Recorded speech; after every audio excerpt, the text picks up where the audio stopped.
soundtrack from my friend Sam Davidson. Where do we go? There we go. Okay, I think that's good, right? We're ready to go?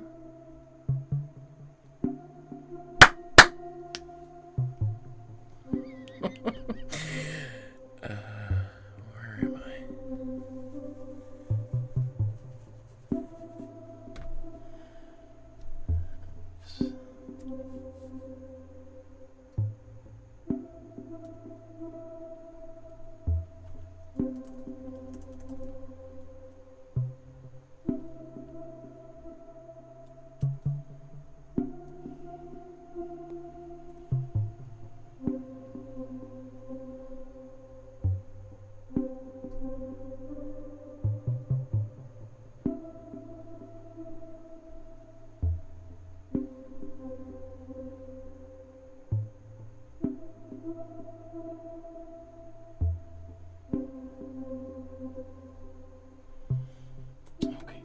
Okay, I think we're ready to go. Good afternoon. Welcome to my studio. My name is Michael Markowsky, and once again today we're going to attempt to recreate another painting by another one of my favorite artists. And today we're going to be celebrating the work of Thomson, arguably one of Canada's greatest artists of all time.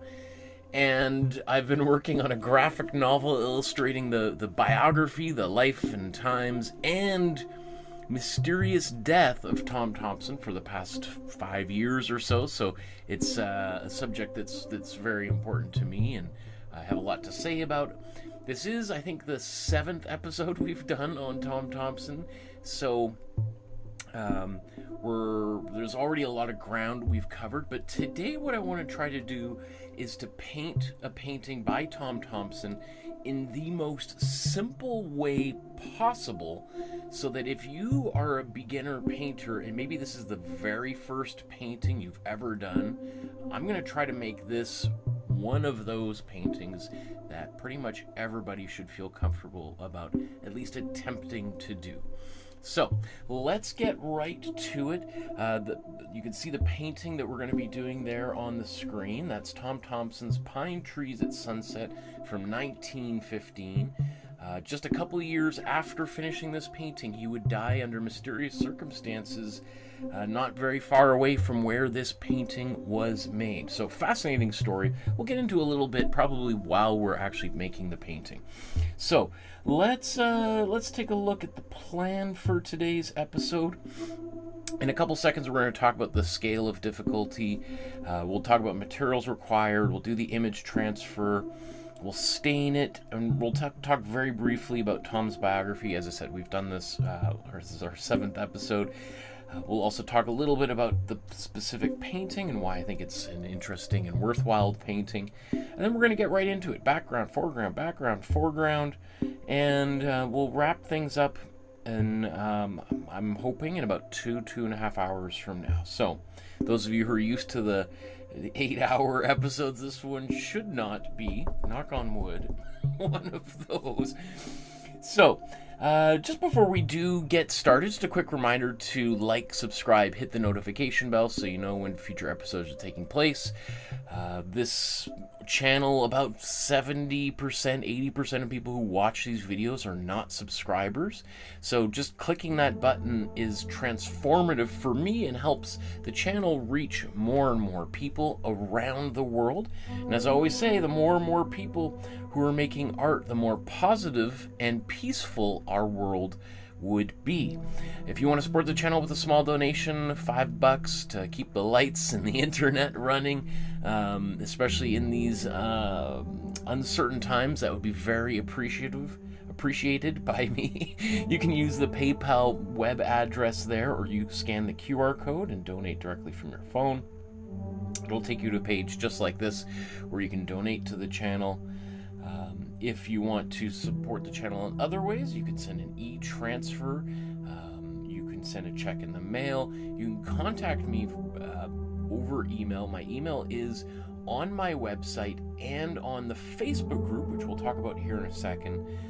I don't post all of that here because every day I get hundreds of crazy spam emails from Russian trolls because of my stance on Russia's genocidal war against Ukraine. So hope you can understand why I have to go through the extra little hoop. Speaking of the Facebook group, though, what I encourage you to do is scan the QR code, go to the web address there or above or below. Both of those, all of those work.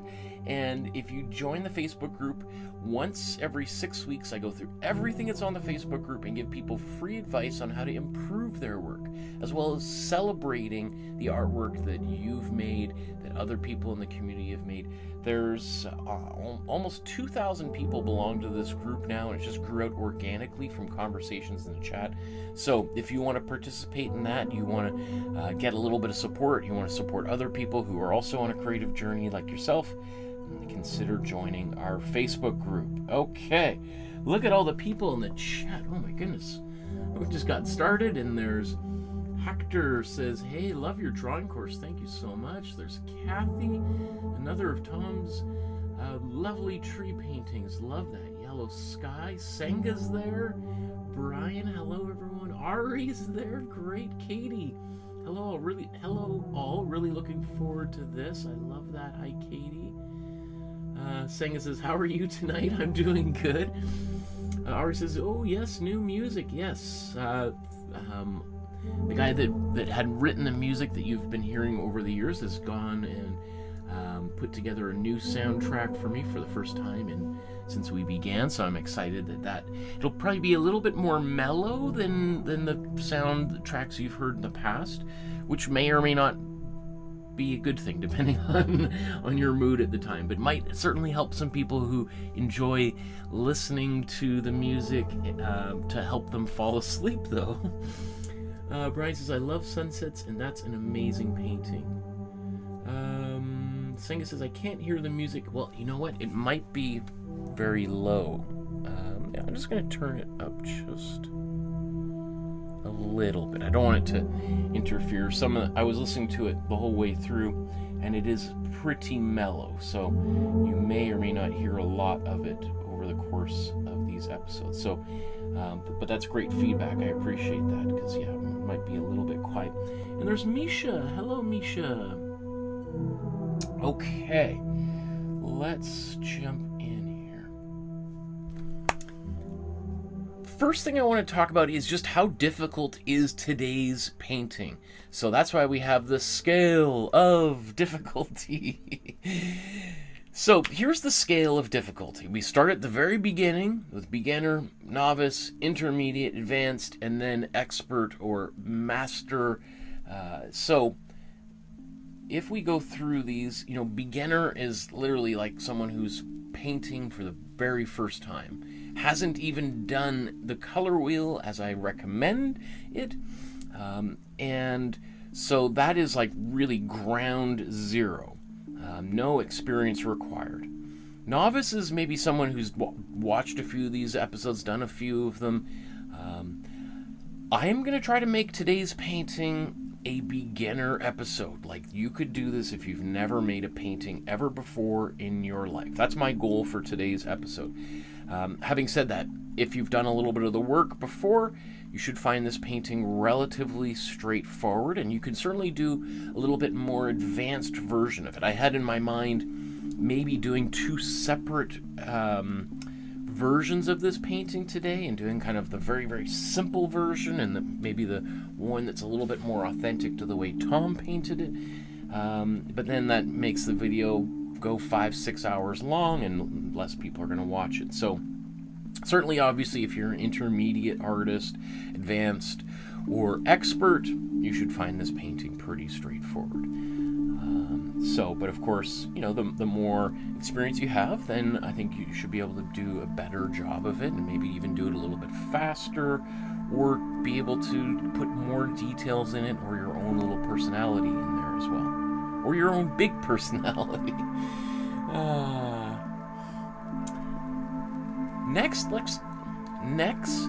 next, let's talk about materials. I've done an entire episode that's like an hour and a half long, talking in depth about the materials required to do any one of these master study episodes. But, you know, maybe again, this is the very first episode you're watching, so I'm just going to kind of summarize that very, very quickly.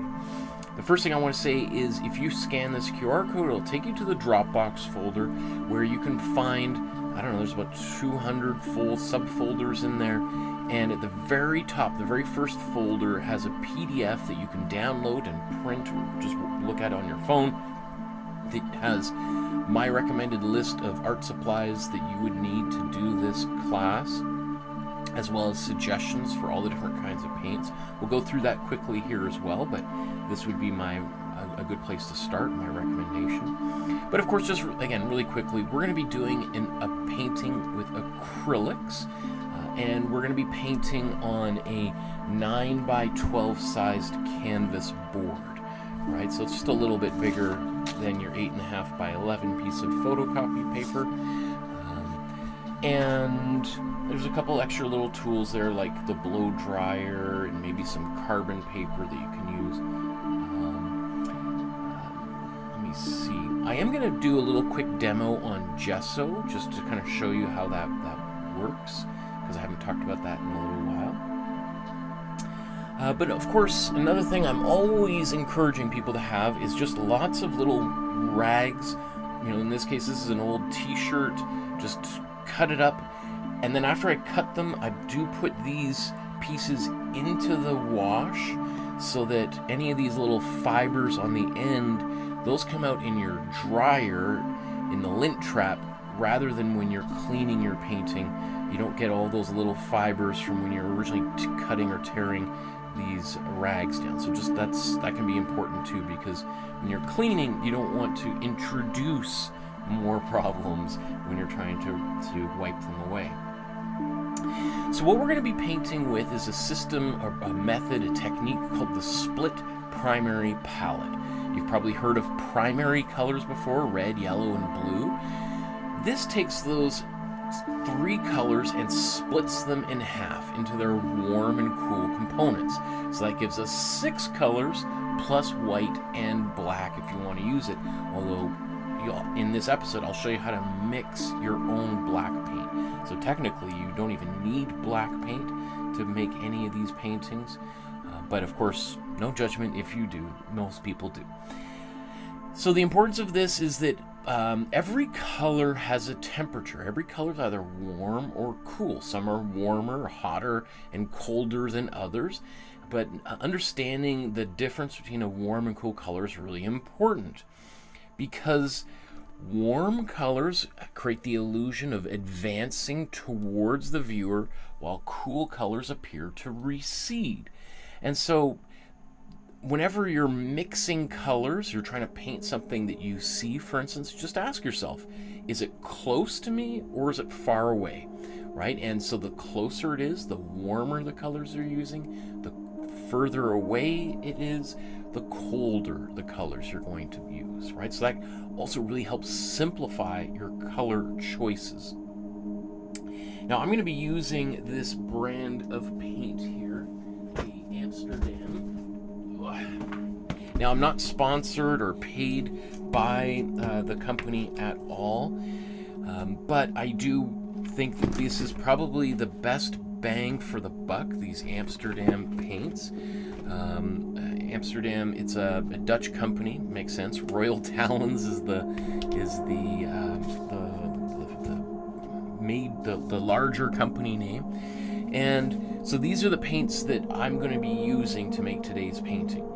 Having said that, on that PDF handout, it's got a list of pretty much every other major brand of paint in the world. And so it lists everything you're seeing on screen, so you can just, if you're standing in an art supply store, you can just open up that PDF, take a look at what I recommend you use and what you buy if you want to get any of these other brands of paint. Now technically you should be able to swap in one company's paint for another company's paint. The difference is that they might have different ratios of pigment to binder. Binder is the glue that holds the paint together onto a canvas. I would say it's ideal if you use the same company for all of your paints if you can, just because they're manufactured to work well, to play well together. But in a pinch, certainly wouldn't hurt to swap one out for the other. It's just one of the things, if you start having all these different brands of paint, then things can get a little bit chaotic, and then replicating those results later on, if you get a different brand, can be kind of difficult. So, having said all of that, there are a few paints that I do not recommend you use. And so here it's like Fevicryl from India, Mary's from China, Peebo from France, and Museum Color out of Toronto, Canada. All four of these brands, and possibly other ones in that list, which I have not used. I just went through the various different company websites. But especially these ones which I have used, or people in our community have used. What the problem with these is they've added way too much white as a filler. Now most paints do that anyway, but these guys put way too much in there. And so they're just basically useless for painting in the method that I like to do here in these live streams. So, oh, so now Ari says it's too loud. Okay, so let's turn this down. Okay.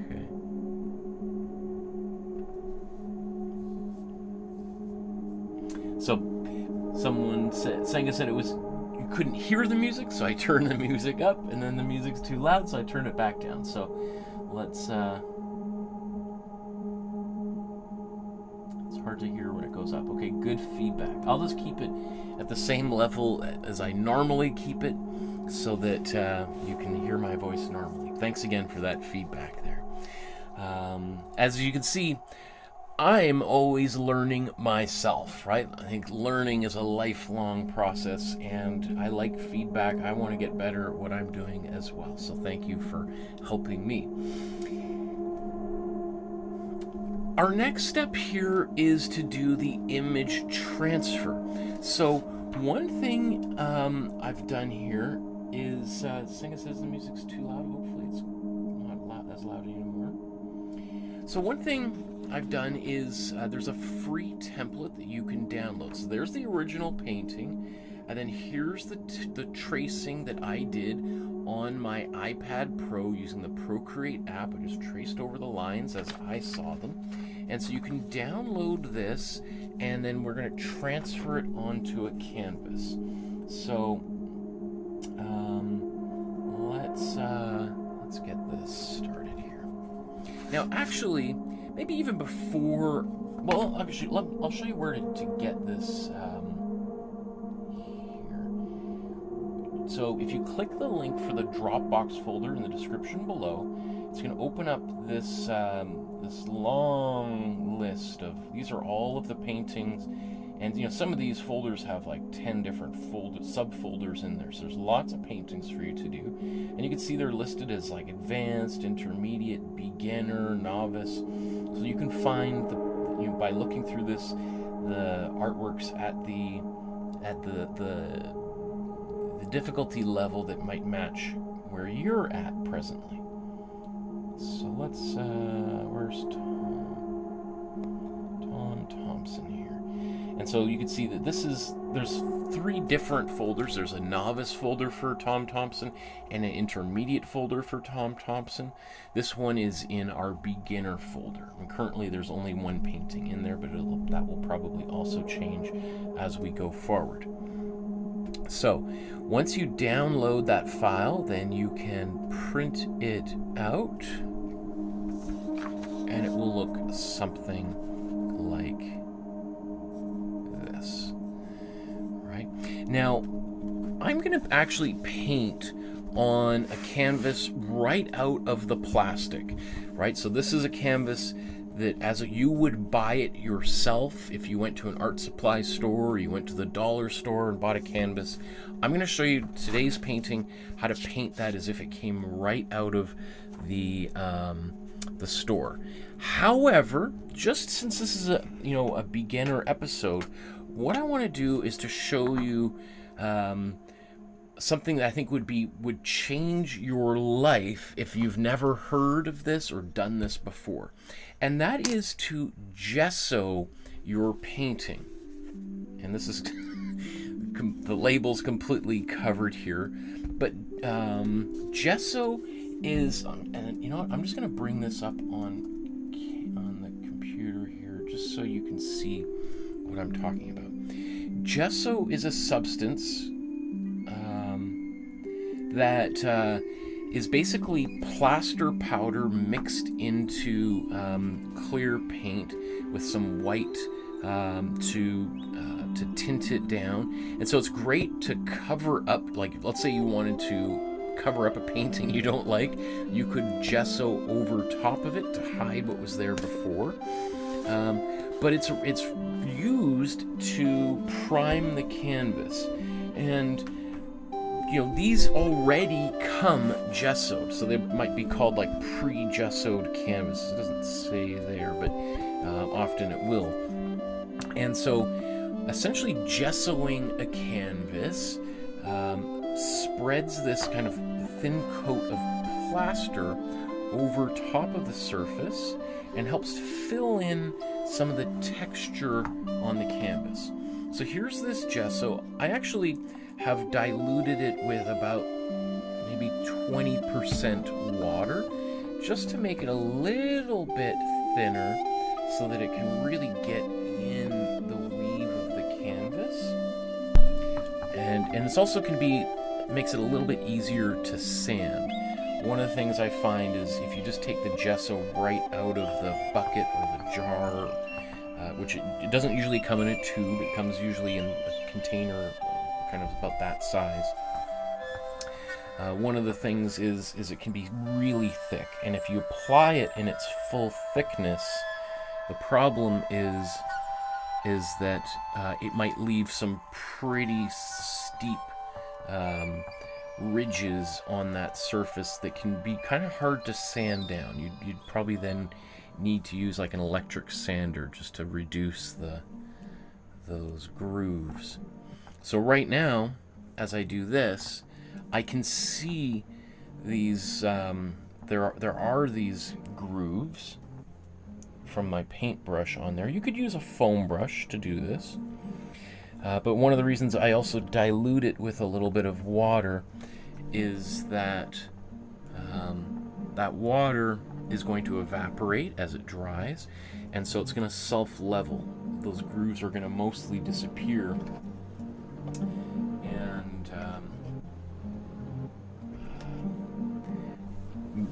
and yeah, so then it will be less difficult to sand that down. The other thing too is you can see I've just used these little blocks. You can get these from Home Depot or any kind of painting supply, maybe art supply stores as well, but mostly like hardware stores.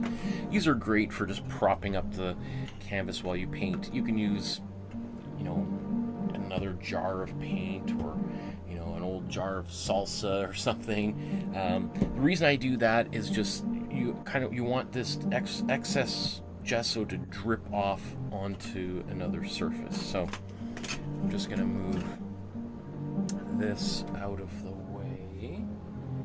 I didn't think too far ahead here today.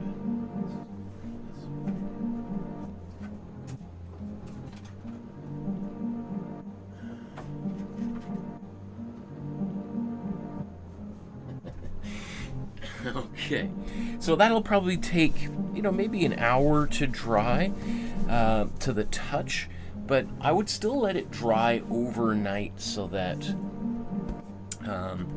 it really has full time to cure. After it's dry, then I just take a block of sandpaper. Do I have that block here? I don't know where my sandpaper block is. Oh, it's probably outside here. But I just give it a gentle sanding, and then now I've got a really smooth surface to paint on. And painting on a smooth surface is just so pleasurable. I often make the example, the comparison to buttering a pancake versus buttering a waffle, right? So when you've got a nice smooth surface to butter or put paint on, the paint just glides across the surface.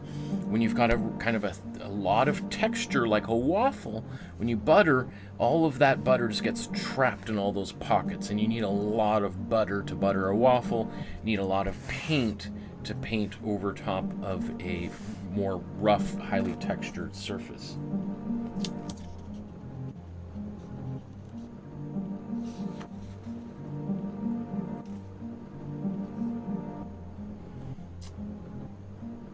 Wow, the audio is still too loud.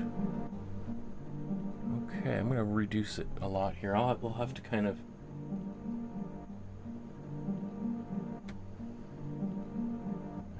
interesting. That's frustrating. But I appreciate you guys letting me know. I wish I should have tested that beforehand. I just assumed it would work as well as the previous soundtrack. Okay. Well, there's always something to learn, eh? So, anyway, once you've printed out your template, we're going to transfer it onto the canvas.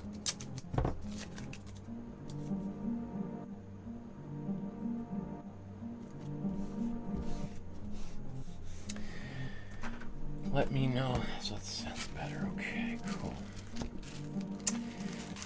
So I'm going to tape it down, and then I'm going to use some of this carbon paper here. Carbon graphite transfer tracing paper is what I use to get my image onto the canvas here. One thing is you just want to make sure that it's the right side down. And I got recently a supply of this carbon paper that is very hard to, you can't see just by eye whether it's right side up or down. It should leave a line about that dark when you just press down with moderate pressure. If you do that, and let's trace over here, and you look, there's no line. Oh, it's on the back side, right? So just make sure you've got it facing the right way here. Okay, the other thing too when we do this is we're not worried about doing a perfect job of the transfer process. It's just here to kind of help us get the painting started. Often when I do this, people are like, wow, you're going so fast. And it's like, well, yeah, it's not really important that it's perfect because it's going to get all covered up. And the other thing too, the more perfect your tracing is, the more you feel like you've got to paint it perfect because you've got this perfect outline. So I actually think kind of being a little bit sloppy with it sort of gives you permission to be a little bit looser.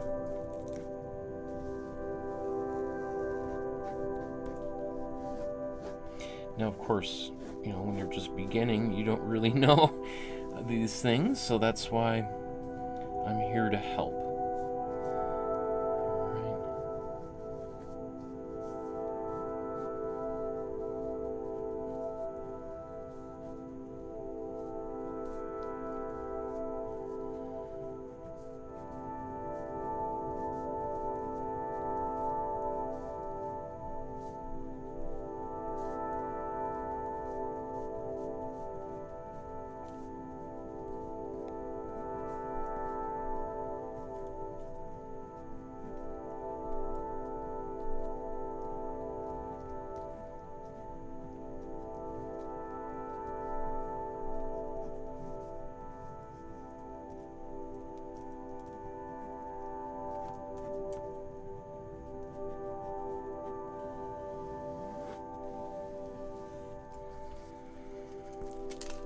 Okay, so there's my version of the outline.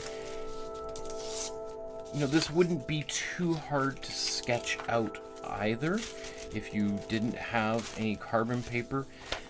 Another solution you could do in lieu of carbon paper would be just to take a pencil. Do I have a pencil right here? I've done this several times on the show. Like if you just took a pencil and went like this on the back of the photocopy, right?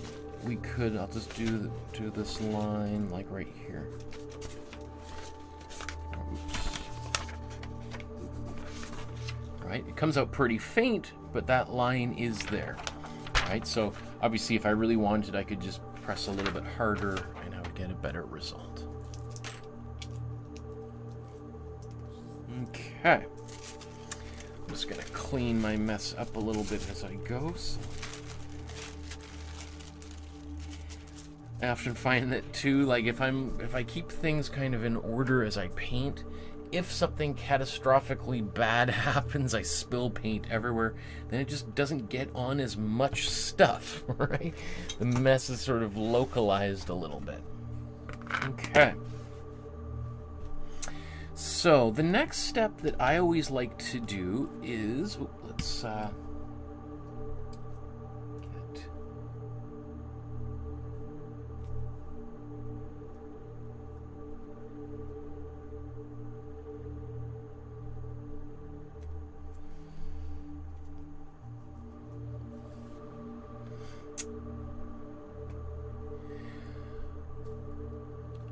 Okay, the next step after we've got our image onto the canvas is to put the Imprimatura on. The Imprimatura is a fun word to say. It's an Italian word that means the priming layer. Now, we just sort of talked about gesso being a kind of priming agent. Well, that's true. That is one way to prime the surface. Adding the Imprimatura is sort of like a stain that would go over top of the gesso. I suppose there's probably somebody who's combined the Imprimatura with gesso. I mean, I've seen people stain their gesso. There's black gesso, so I have seen people put like pink and green and things into the gesso. But I like to kind of split these into different stages. So what I've done is I've used some of my warm yellow, right, and I've put it on. You can just use like an old, lid from a salsa jar or something, a soup can, something kind of relatively shallow, like maybe a tuna can would probably be better. And then I've put about 30 to 40% water in there. Generally don't want to go more than 50% water to acrylic because acrylic paint is basically pigment plus white glue, and the more water you put in a glue, the more it's going to dilute that glue and make it less effective for what its purpose is.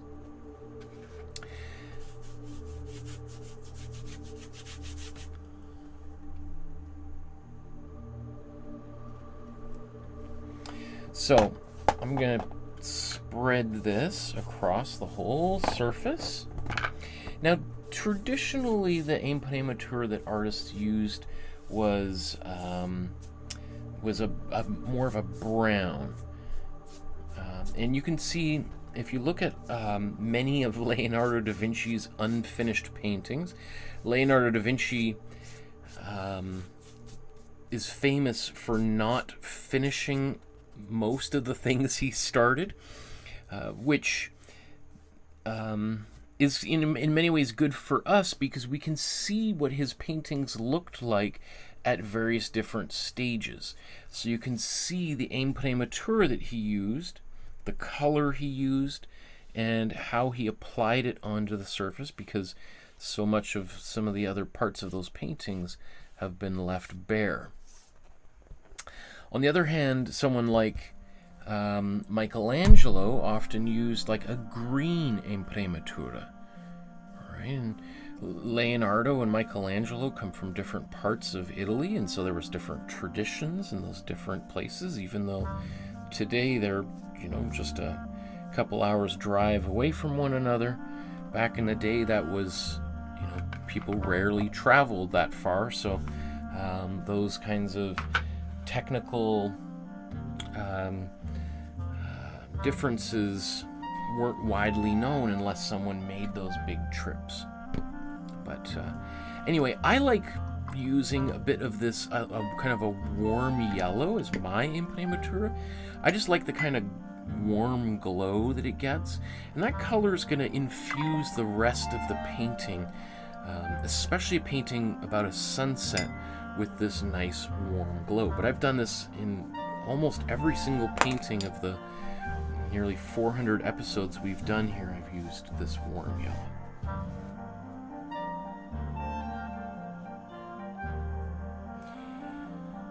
In watercolor painting, is Imprimatura just dropping water on the paper? Well, in watercolor painting, you probably wouldn't do an Imprimatura. I mean, you could do kind of like a wash, but probably the most common solution when it comes to watercolor painting is you just choose a paper that has maybe a color to it. So, you know, while it might just seem obvious you'd use white watercolor paper, if you go to a really nice art supply store or paper store, you'll notice that they might have dozens of different colors of watercolor paper. So you could get a brown watercolor paper or a gray watercolor paper, yellow, blue, whatever it might be, and you could use that as the starting stage for your watercolor painting. Because unless you did a wash of like yellow and then you let that dry overnight and then painted over top of it, that yellow is going to literally physically mix into the subsequent colors you put on top.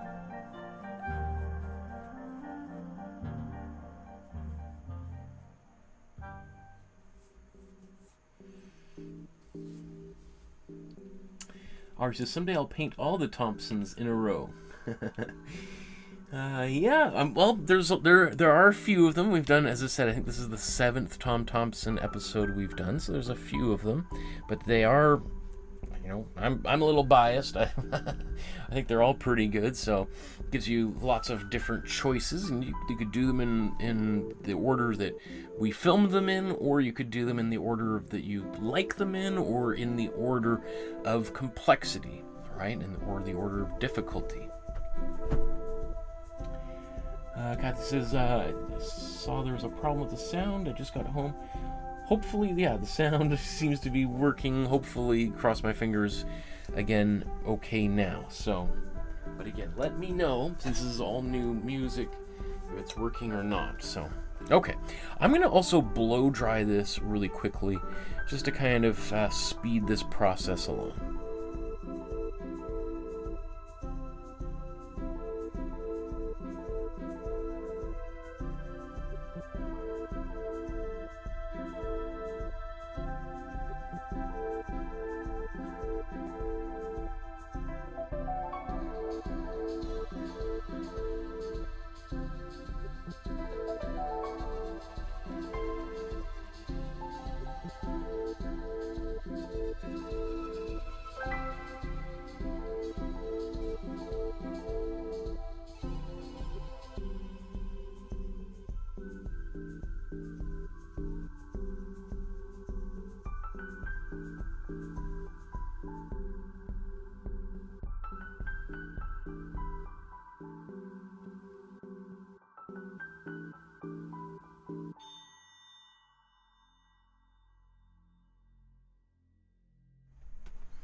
So, you know, I don't know how long that took, maybe 45 seconds, a minute of blow drying time on the canvas.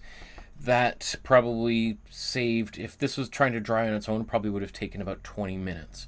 So, again, use that hair dryer. It can really speed up the painting process. You get a hair dryer from, you know, Salvation Army for $5. In this case, these ones I ordered, you know, maybe a year ago, and they were like $40. You know, but they're also really, really nice hair dryers. You don't need to get the $200 Dyson hair dryer in order for this to work as well. Now maybe just before I move forward, I'm just gonna put the paint on my palette now so that we're ready to paint when I get going here.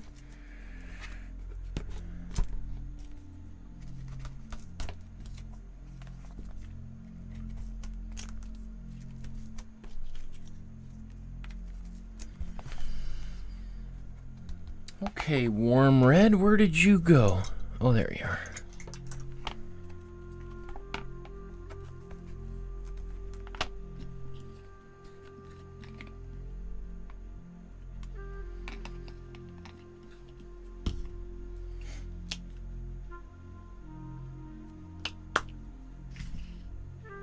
Ah, there's Rick there in the chat. That's great. We got the whole gang here together. Now, I can't remember off the top of my head,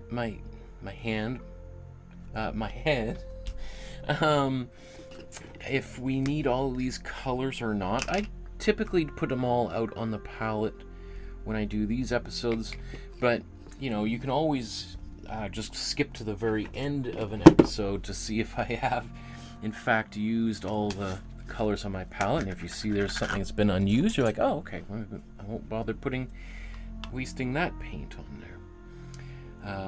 One thing that I do when I've got extra paint, however, is at the end of every one of these episodes, I put my excess paint onto this J. DeFeo painting.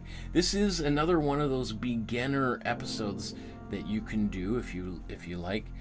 J. DeFeo being a great painter from the 50s, kind of associated with the Beat Poets, and she made these. This is the original painting. Is huge.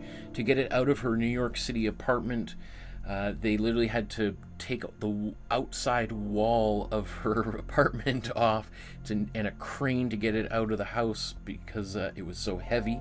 But anyway, at the end of every episode, if I've got extra paint, I just slop it on here. This painting just keeps getting heavier and heavier. Maybe one day they're going to have to take the wall out of this house out to get my version of her painting out of here, which would be kind of wonderfully poetic and part of a nice little cycle of life, wouldn't it?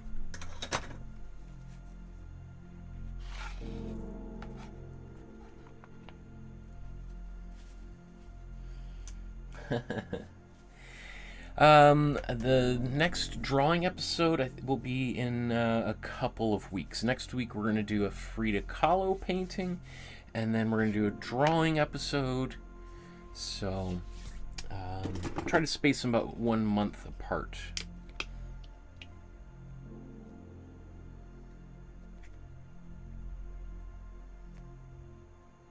I think that's how much I need. Okay. Just realized I normally have a light on over here. I just forgot to set that up, so I'm just going to quickly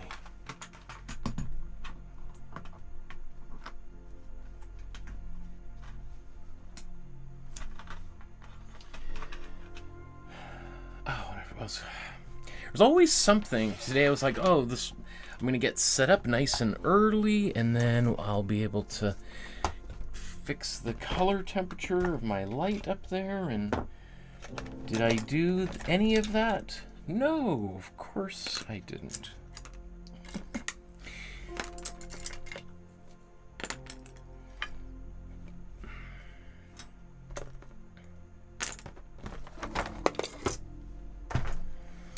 Okay, now I think I've got everything set up that I can move forward.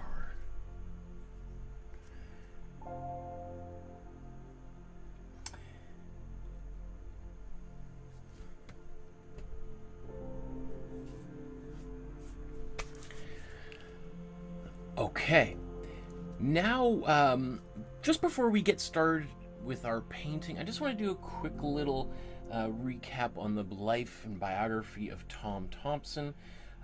so that I always find it super fascinating to know just a little bit about an artist before we embark on recreating one of their paintings. So let's just do that real quick.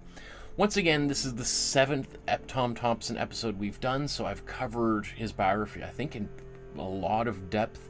So I just want to kind of do the quick summary here. So Tom was born in 1877 and passed away in 1917 at age 39. So one of the things with Tom Thomson is that I often think of him as like Canada's Vincent van Gogh. Like Van Gogh, Tom's painting career lasted about 5-6 years tops. Prior to that, Tom had been doing a bunch of odd jobs, but also had kind of trained as a graphic designer and was working at a company in Toronto called Grip Limited, which is like an advertising firm. And he was tasked with essentially taking photographs and transforming them into etchings so that they could be printed.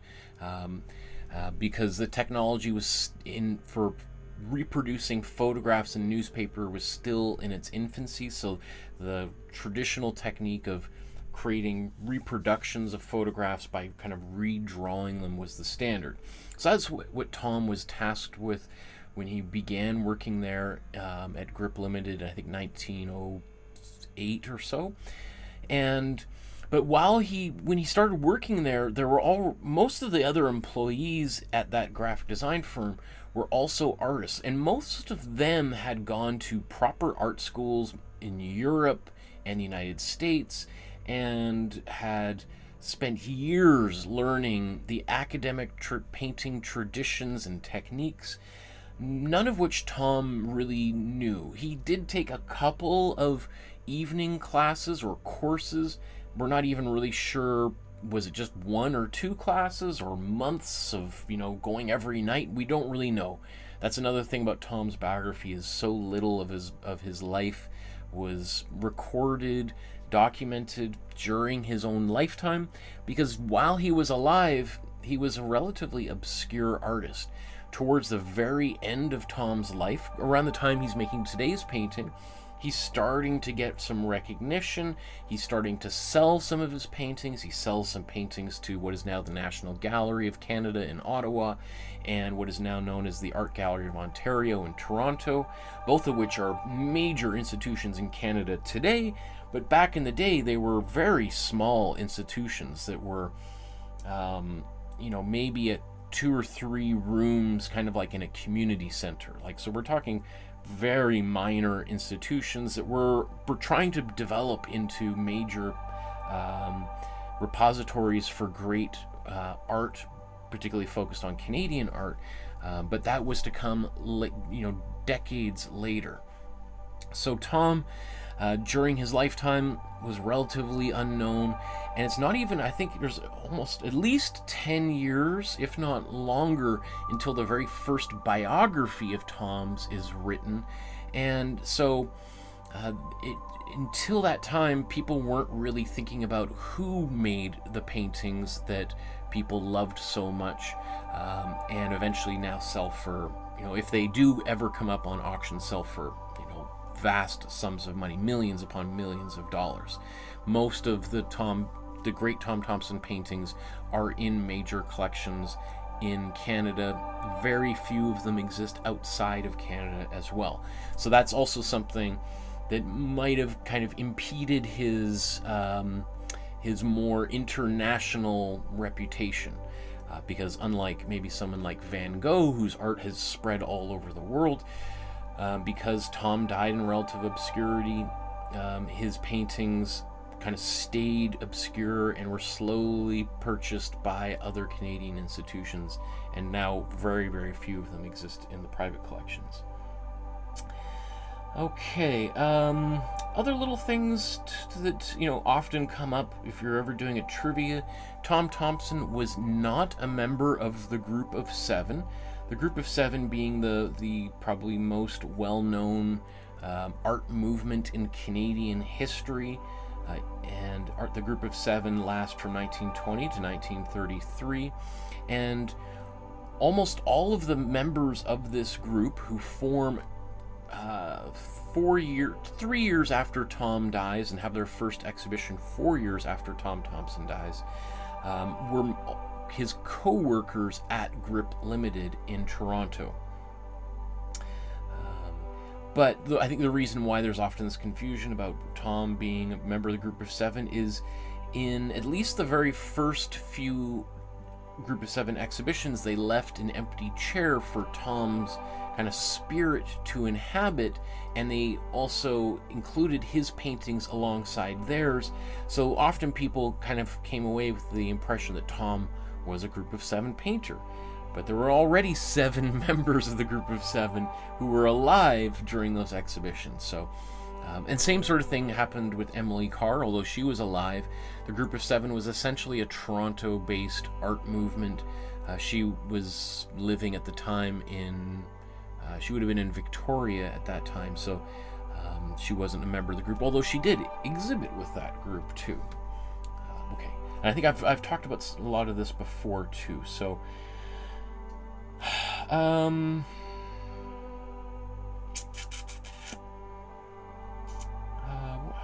just trying to think of what haven't I covered that I want to talk about.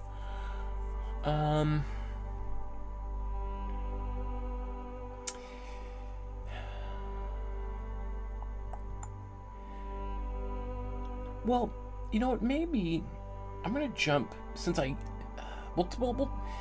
guess just to wrap this story up really quickly, for those of you who might not be familiar with Tom, is that he kind of has this, he kind of comes out of nowhere, and he was born and raised like on a farm in northern Ontario, what is known as cottage country now.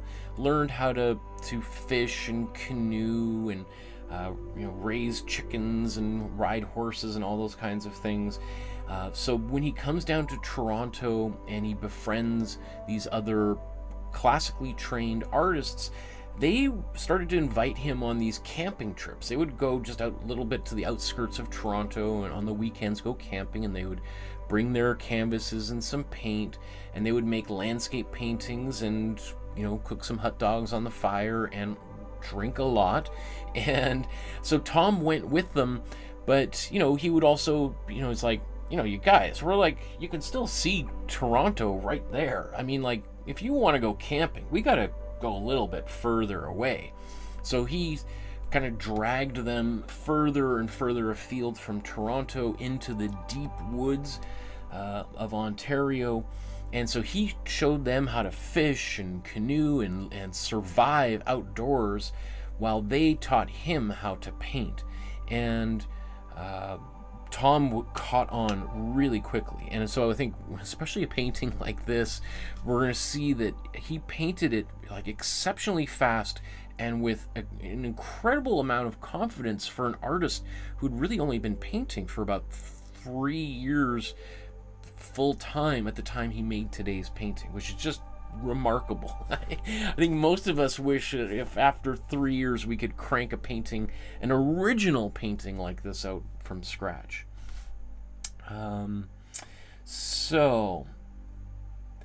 The other thing that is quite notable about Tom is the mysterious way in which he passed away.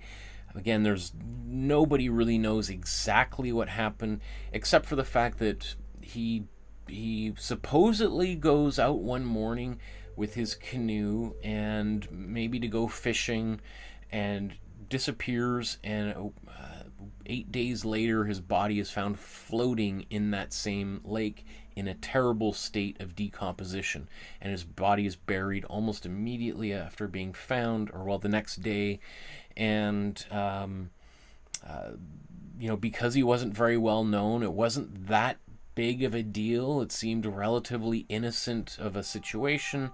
So it wasn't until years later people, rumors and the stories start to change as people grew older, and start to form that maybe something untoward had happened. Maybe he had been murdered, or maybe it was suicide, or space aliens, or Wendigo, or it could have been all sorts of other things, some of which I included in an exhibition I had. I was invited for the 100th anniversary of Tom's death in 2017 to do a special exhibition about Tom Thomson and his untimely demise, and I came up with about 40 different scenarios as to explain his passing. And so and any one of which could have been the real thing. And again, we'll never really know unless somebody comes up with a time machine. So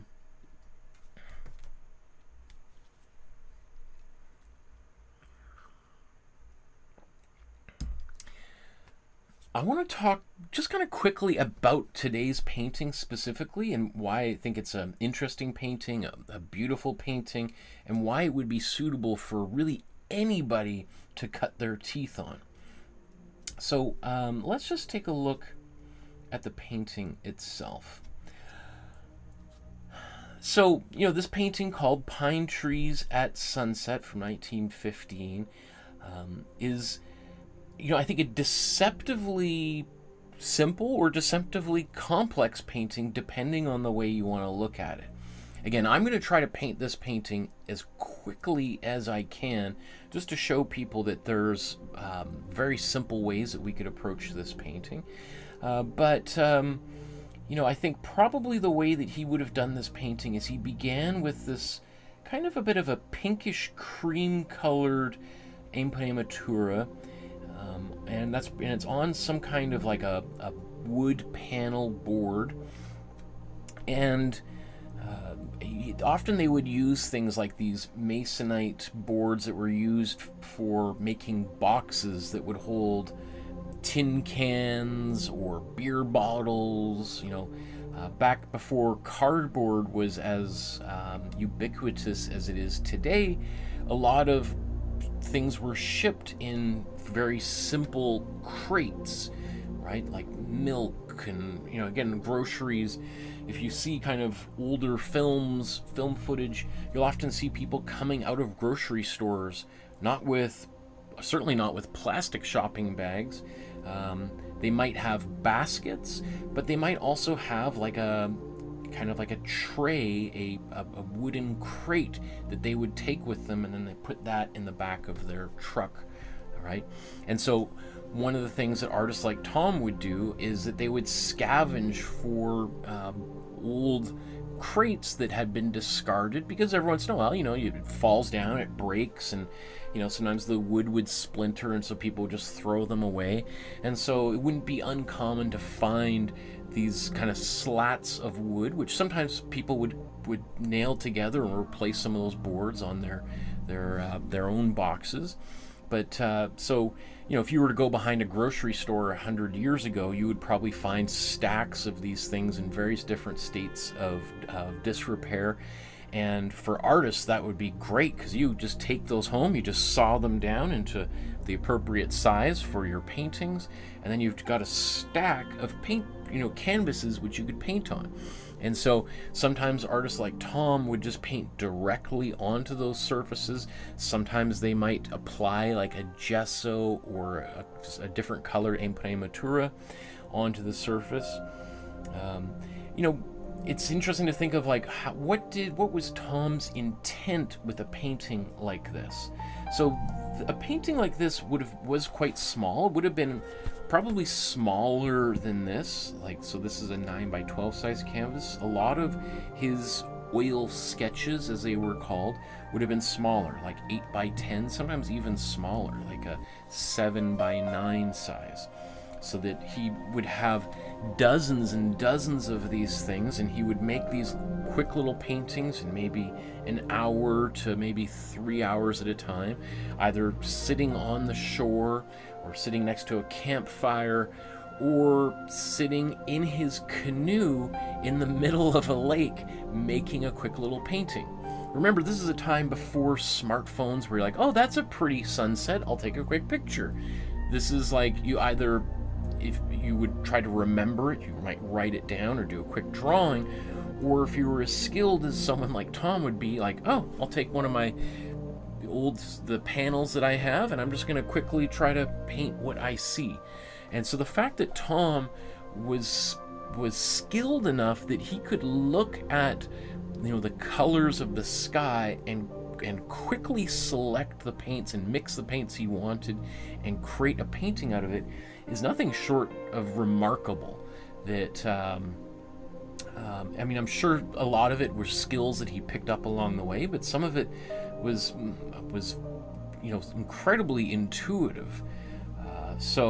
And I think a little bit of, like, Tom has a bit of kind of beginner's luck almost.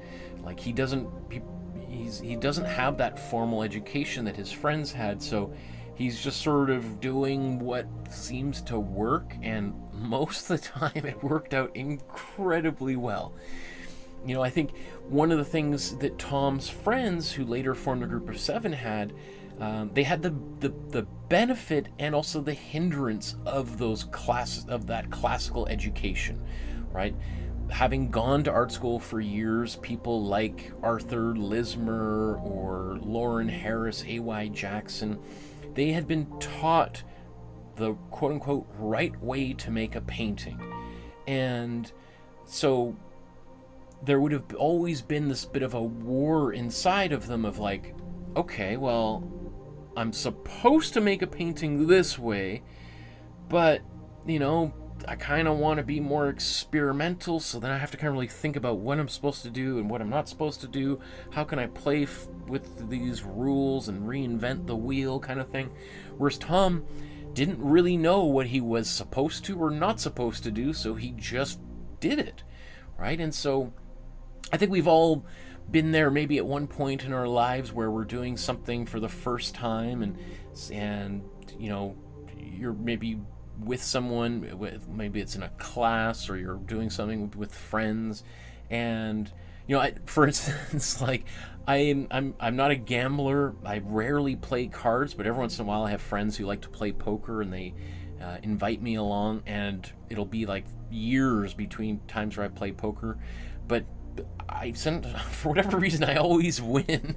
So I don't get invited to those games anymore, because it just drives them crazy, because I win these games even though I don't even really know what I'm doing, right? So I feel like that's one way that I kind of appreciate what Tom's doing. Like, I could imagine Tom making a painting like this, sitting next to his friends who spent like 4 years in Berlin or Paris or London going to art school, and they're really carefully preparing their surfaces or painting it in a way, and you know, meanwhile Tom finishes the painting like, what, how did you, whoa, like, okay, show me how you mixed that color, Tom.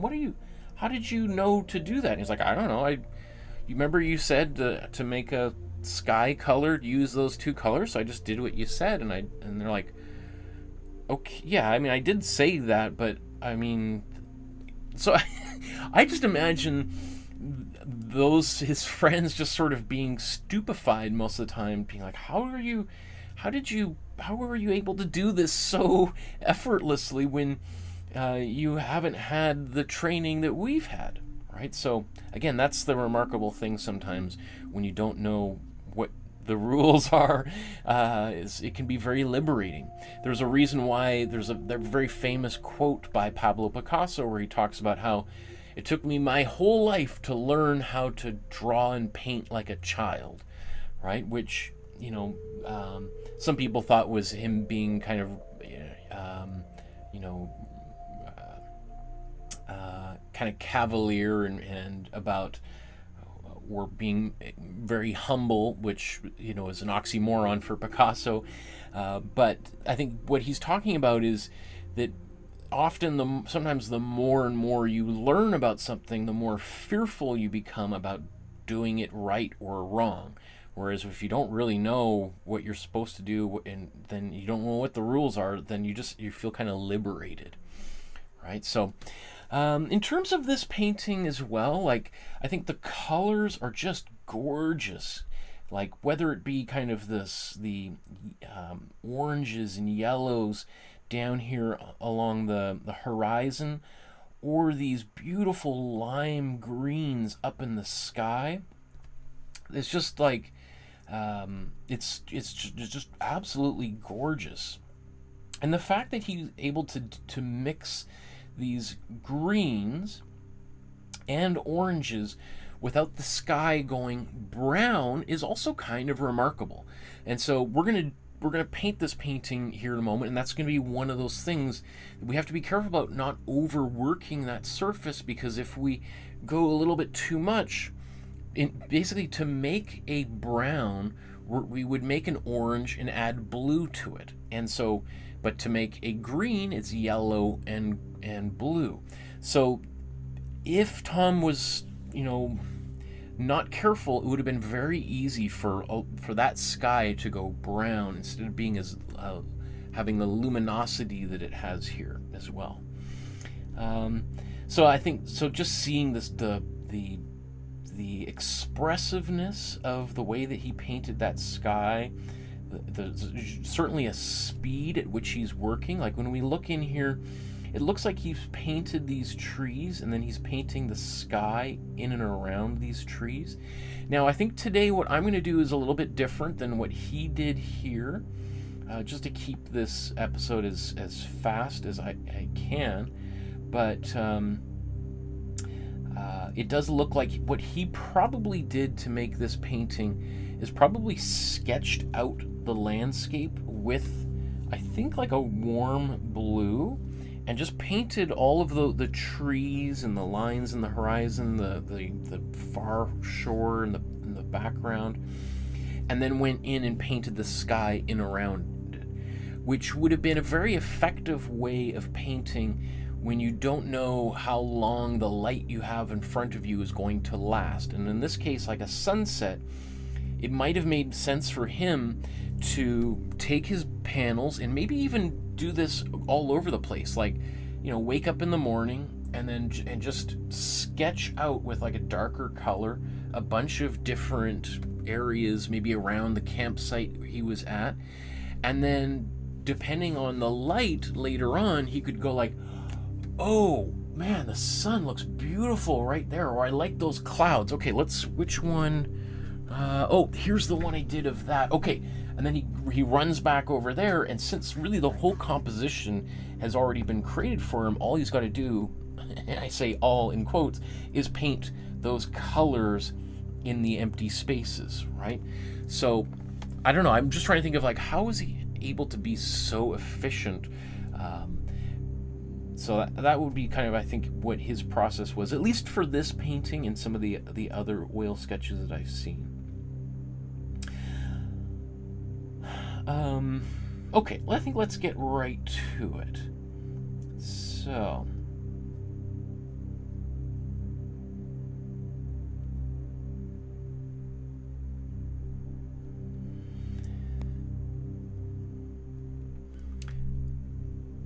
often at this stage we might do what's called an underpainting.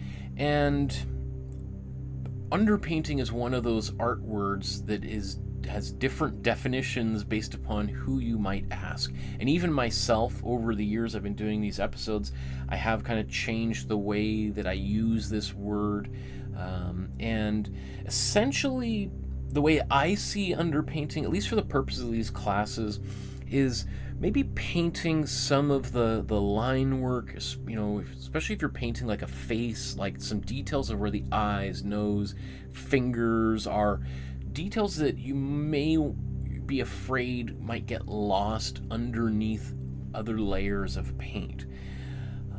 When it comes to this painting, however, I'm not too afraid of these lines disappearing underneath the paint that I'm about to use. Both because I'm pretty sure that the way that I'm going to paint this, I'll still be able to see those lines. They're pretty dark as is. But also, if worse came to worse and I cover up all of those lines, it's essentially for 3 major tall trees and a small one over here. And if I accidentally moved one over a little bit, I don't think it's going to radically transform this painting. So I'm going to skip over the underpainting stage here and just go directly to painting the next step.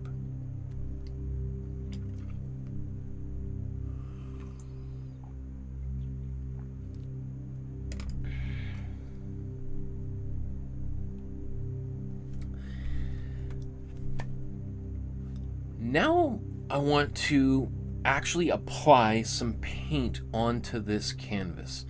And typically where I like to start is in the background.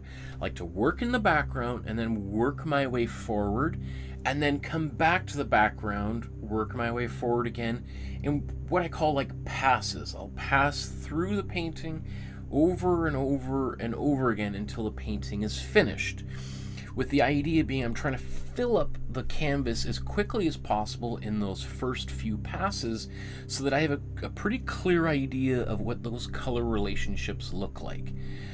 And I think that's, you know, that might sound straightforward for some people right now, especially if you're a beginner, like, I don't know, it sounds good.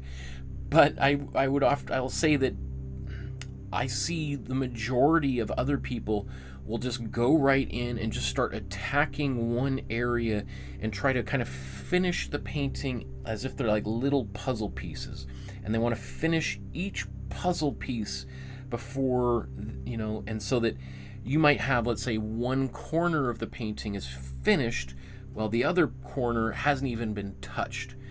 I like to kind of think about making a painting like a Polaroid. I want the whole thing to develop simultaneously, because that also is going to help me see whether the colors I've chosen work or not, and if they're not, I can fix them at an earlier stage.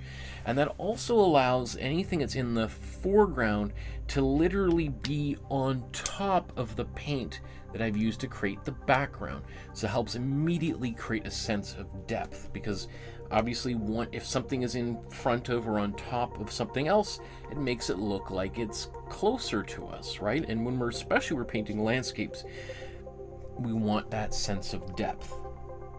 So now, so as I said, I'm going to paint this painting as quickly as I can, and so it's going to be different than the way Tom painted this painting, and I want to be very clear about that. This is a struggle I always have with every painting. Over the past few years, I've really become obsessed with doing as much as I can to kind of really recreate the process of the artist as far as I can discern. And so, as I mentioned about 20 minutes ago, the way that I think he painted this painting was probably to paint the lines of the trees and the branches with kind of like a warm blue, and then went in and painted the sky and the grass and everything afterwards. And we can see that pretty clearly because, you know, you can see him painting this yellow orangey color for the sky in and around the trees, and you can even see where it's picking up a little bit of some of the colors in the tree and kind of mixing into these greens, right? I mean, it's entirely possible that that might have been how this sky got so green. I mean, maybe he was painting the sky he intended to paint it all orange and yellow, and you can see him adding a little bit more white as we climb up into the sky. And then maybe he accidentally got a little bit of this blue from the trees onto his brush, and he's like, well, kind of looks neat. You know what? I'm just going to go with it. I'm just going to paint the top of the painting green, right? I mean, maybe that's possible. Maybe the sky was green. We'll never really know, will we? So, the way that I'm going to do this is I'm going to paint what's called wet on wet. And that means I'm going to be painting wet paint, mixing the paint while it's wet on the canvas.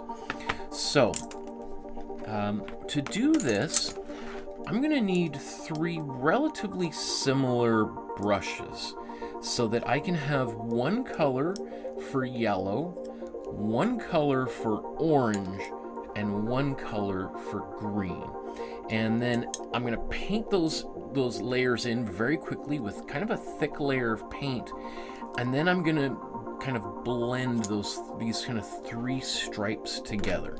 So again, different than the way Tom did it, but this is just a way that I think might be helpful for a beginner painter, just to try to get something on the canvas quickly. So to start out with, I'm going to put this cool yellow onto my painting.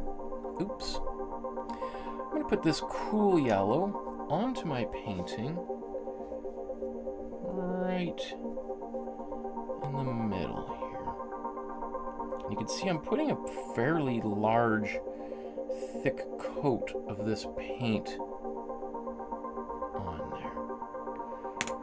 Okay. Maybe I'm going to need a bit more of that yellow too.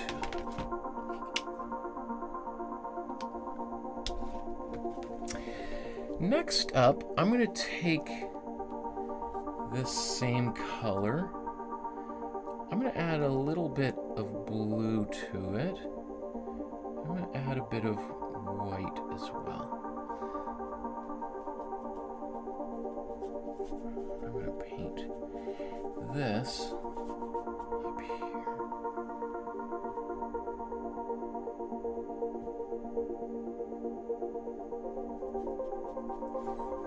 Now you could pre-mix this on your palette if you like, as opposed to painting it directly like I'm doing on the canvas.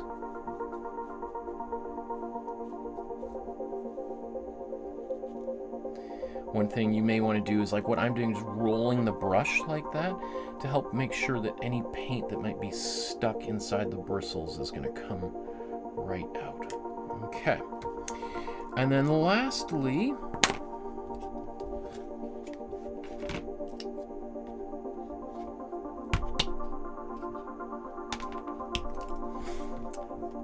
I'm going to take my, let's take this, my cool yellow here. I'm going to take a bit of cool red. So these are all three cool colors. I'm going to paint this down here. I'm just going to paint it. There's some water down here.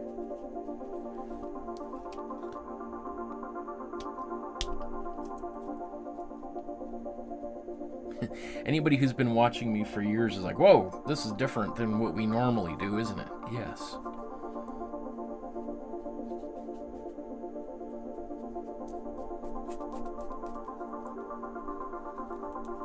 So you can see I kind of got heaps of paint on here. The more paint I have, the easier all of this is. And you can still see my pencil lines coming through. The only place where you can't see much of it is in the green up top, and that's because there's there's some white in there, and that white is going to kind of block out some of those pencil lines. But if I kind of paint a little bit more thin, it's going to spread that color around. Okay, so that's kind of where I want to be at. I want to be able to get, you know, these three stripes of paint on here, and then I want to start kind of blending them together. And, you know, I can do a little bit of what Tom's done here. I could kind of go up and kind of bring some of this color in around. And then I can take my brush here and just kind of start to smear some of these together. Now, I'm not gonna, we could do this with a nice, beautiful, seamless gradient here. That's not what I'm trying to do. In fact, let's bring up the original here. My goal is not to create this beautiful, seamless, in fact, I kind of want some of these brush strokes to remain visible. So it's okay for it to be a little bit sloppy and not kind of super clean of a gradation here. And so that's, again, why this can also be a nice painting if you're a beginner, because we don't have to make it perfect, right?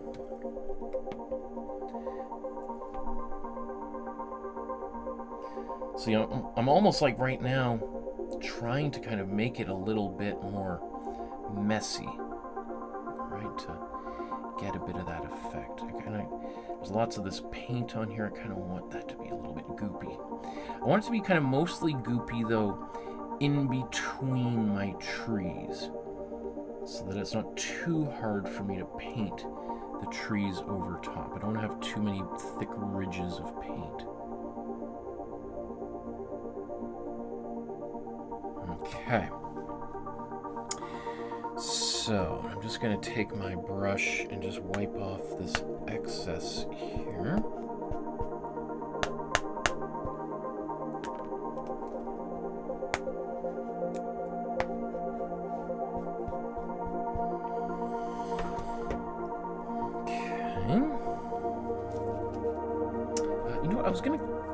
I'm gonna clean my yellow brush, the one that was just yellow. I want to take off any of the red that was on there, so that when I come up here, I don't have that color on my brush. In fact, let's just take a bit of this. And once again, now I'm going to bring this green into my yellow a bit.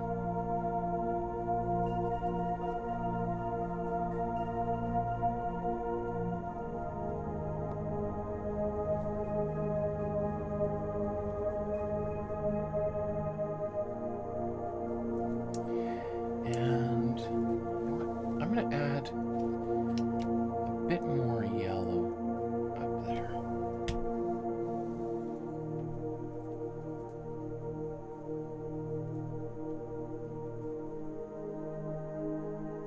Now I got to be careful that I don't get too much green coming down into my orange. Otherwise, the problem that could happen is I end up getting a brown there.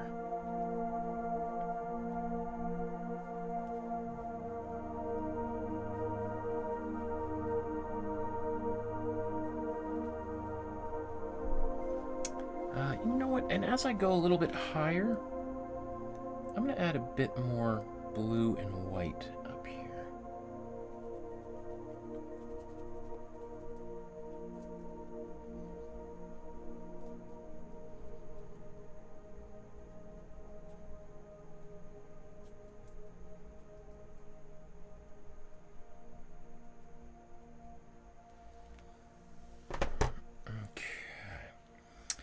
How much further do I want to go?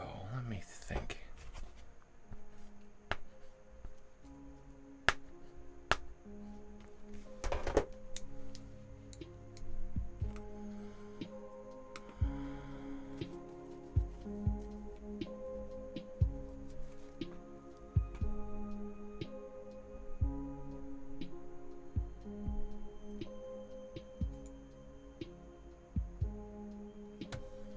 I turned the music down again. Hopefully that's okay.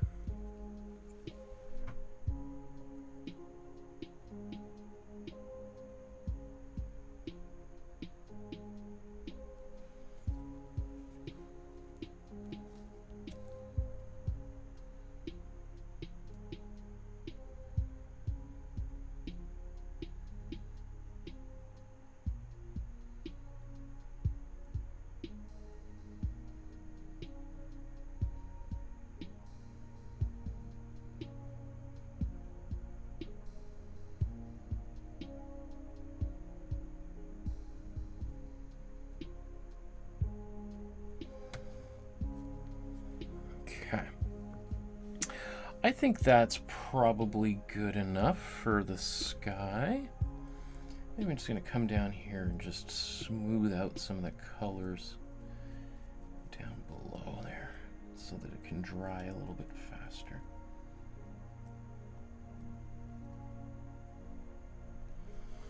In fact, you know what? I'm just going to take just a little bit of more red.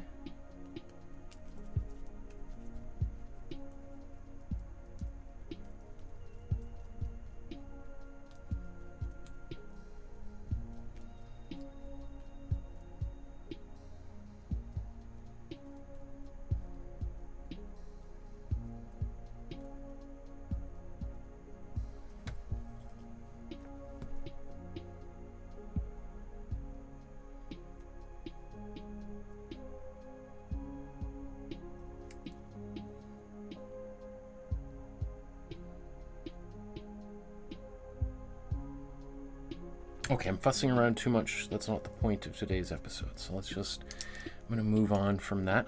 I'm actually going to clean these brushes really quickly.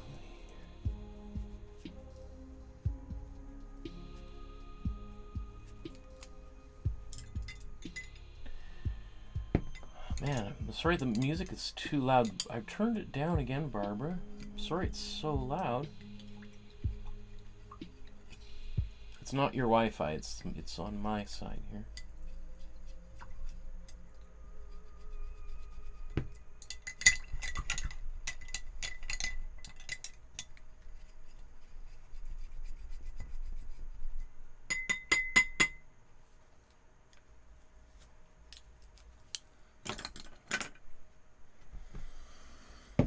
Yeah, it's like anything new, it takes time for me to figure out the right levels and proportions.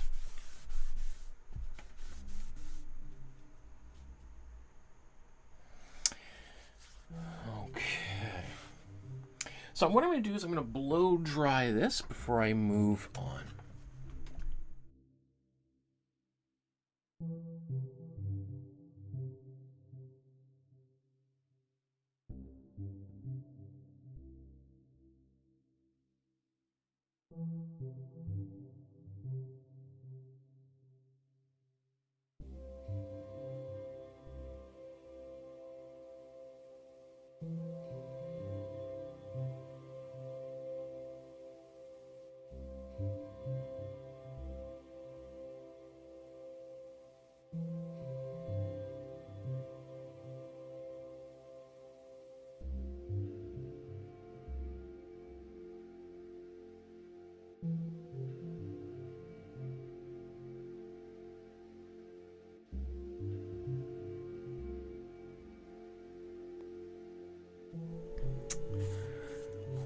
Okay. Just before I do want to move on, though, I'm going to paint in the shore on the far side of the hill here.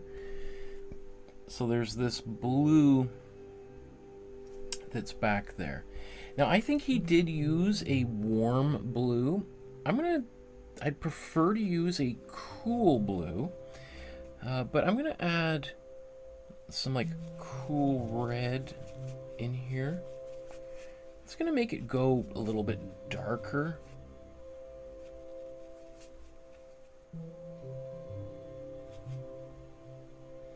Just so that we can use our warm and cool colors to help create depth. Now, is that going to be too saturated? Let's put a bit more red in there. So you can see it does go a little bit on the purple side, but that's okay. I don't want it. I just don't want it to be bright blue, bright cool blue. I think it's poking through some of these shrubs down here.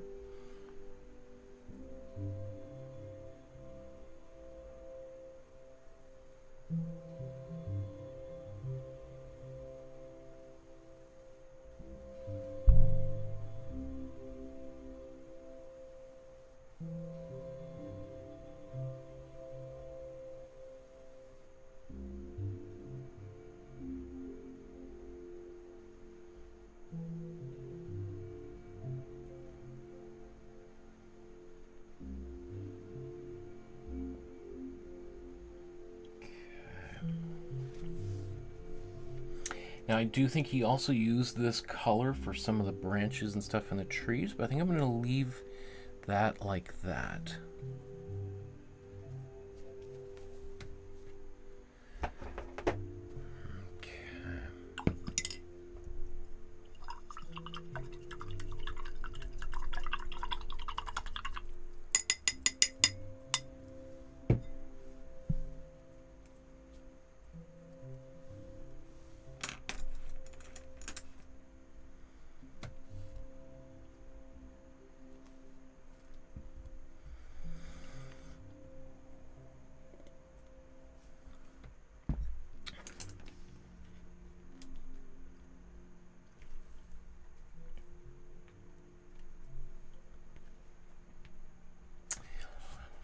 So let's move on.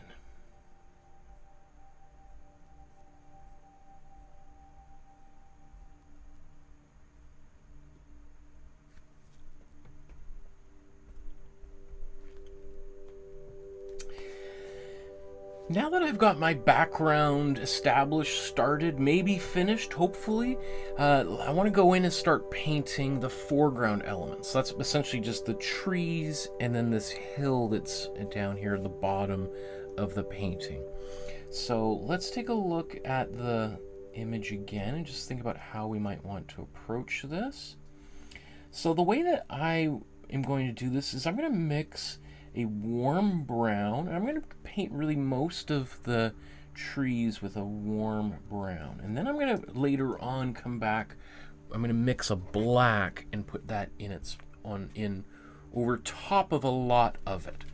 So to mix my warm brown,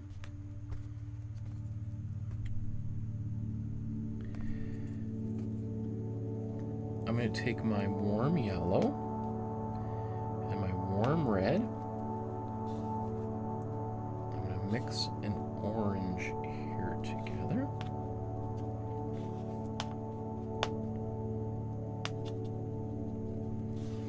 So this is going to be a little bit on the darker side for a brown.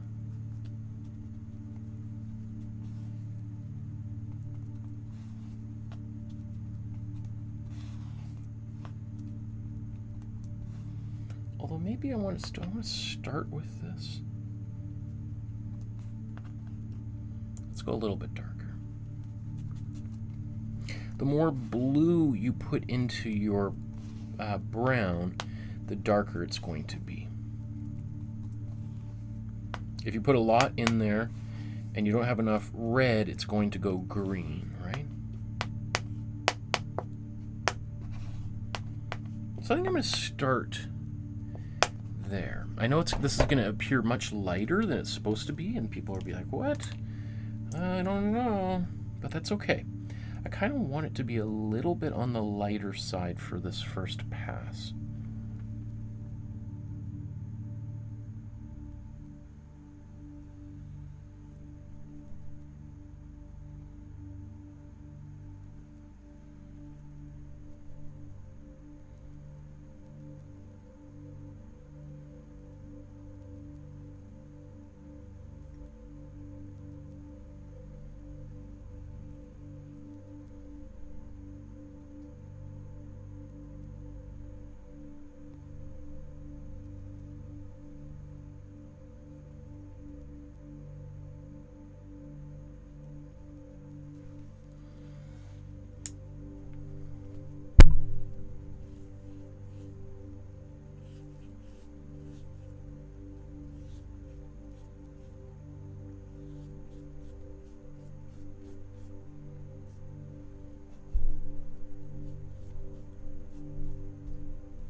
These side by side again so you can see how it's developing.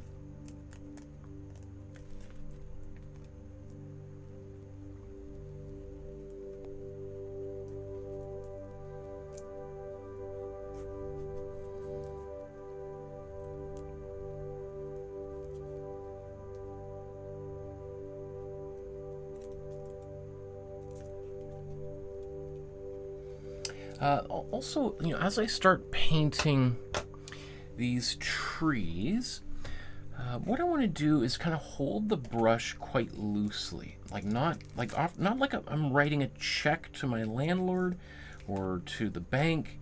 I'm going to hold it further away to get kind of looser lines.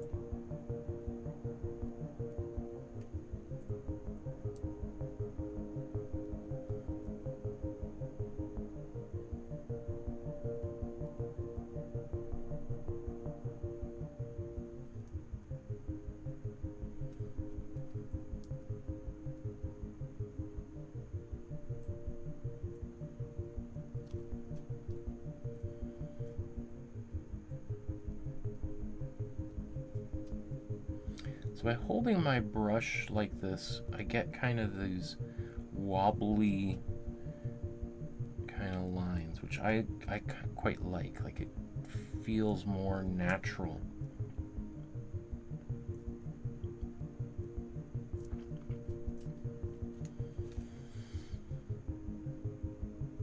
Can people let me know if the music is again too... I can't hear the music, so I don't know what it sounds like. I mean, I've listened to it before. I know it sounds great, but I can't hear it when I'm painting. So if it's too loud, please let me know as soon as possible so I can keep turning it down and down.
Good.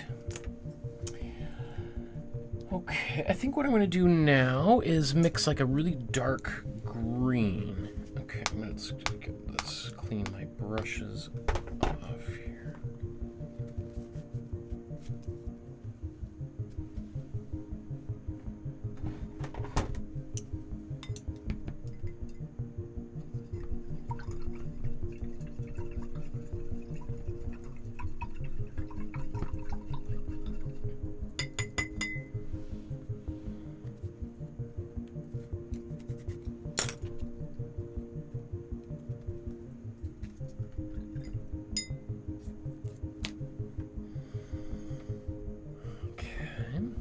So the next thing I'm going to do is I'm going to take,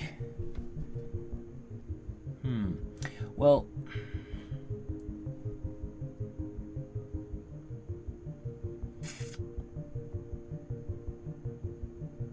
it does look like he's using some cool yellow for that grass. I'm going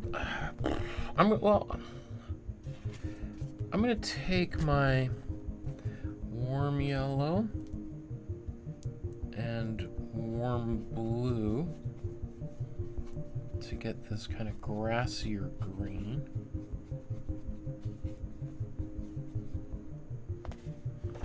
I'm going to start with this.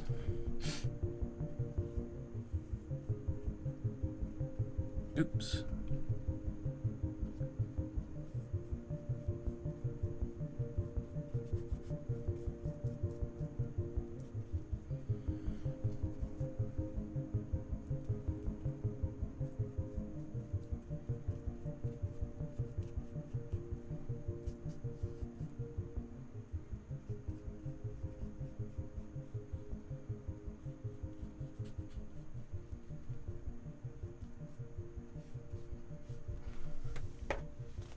Okay. I'm going to add more blue, warm blue, into the mixture to get a darker green.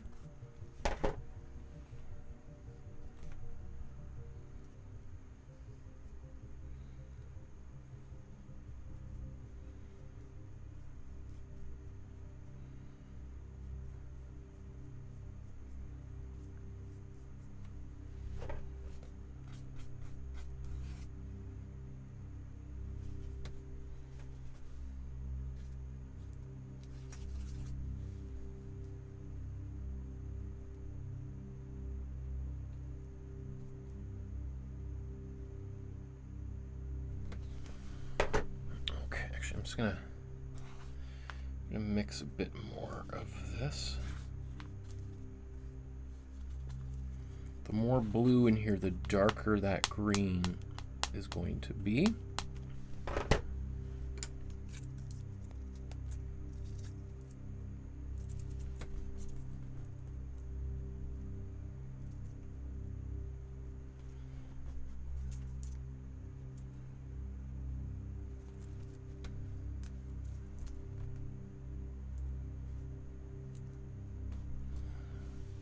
I think one of the geniuses of people like Tom is the way that they can kind of suggest things like leaves and branches with just little dabs of paint here and there. So that's what I want to do.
Notice how I'm not really paying too close attention to where the original brushstrokes were, or, you know, I'm giving myself permission to take lots of liberties here.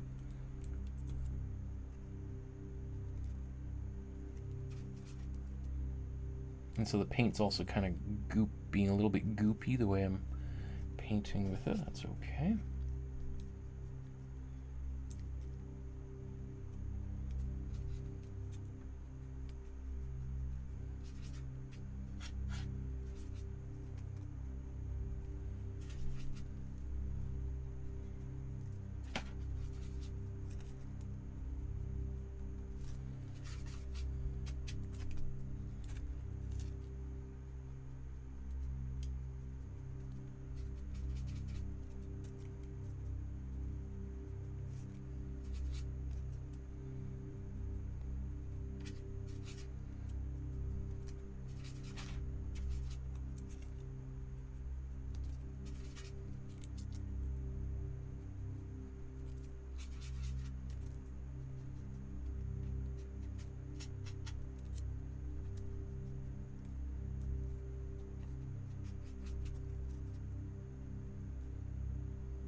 So one of the things that I'll do when I'm working on a painting is I'll squint when I'm looking at it and then at the original. I want to see if I can kind of notice the significant areas of difference in terms of value. Where is it lighter? Where is it darker? And specifically with what I'm doing right now, these kind of clumps of leaves, I'm kind of looking and trying to think like, okay, I see this looks kind of darker up there. Let's put a few more blobs there.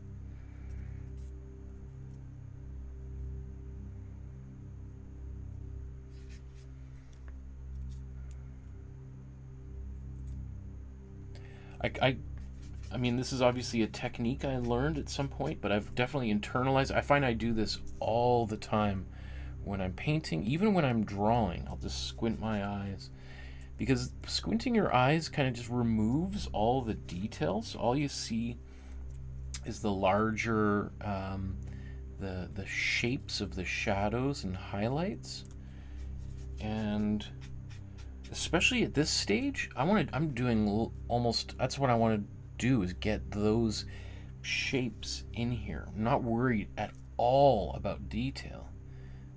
That's kind of like, that's for a little step to come soon, but right now I just want to kind of get the main blocks of kind of color or of value in, right? So that's a big thing. Like, so value is the art word for the contrast between light and dark, right? The differences in the value relationships.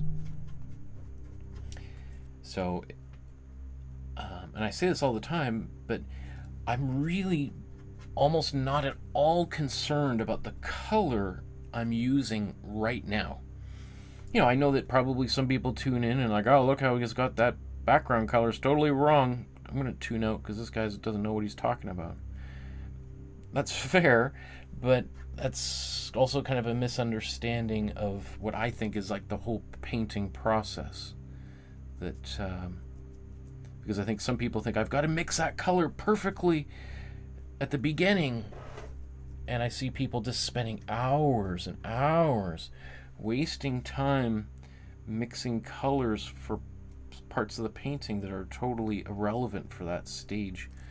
I often liken it to like building a house, and like on the first day of construction, the plumber shows up and starts putting in, you know, the faucets and stuff. You'd be like, what are you doing? We haven't even poured the foundation yet. Like, come back in like 3 months. You're way too early.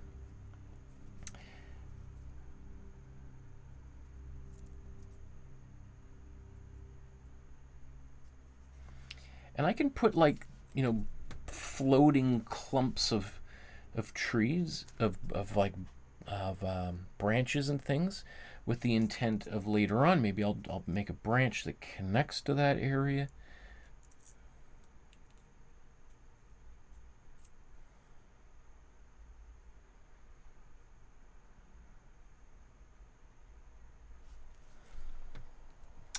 I'm just gonna put those back side by sides. Okay, it's coming along. Maybe I'm just gonna do that same thing down here.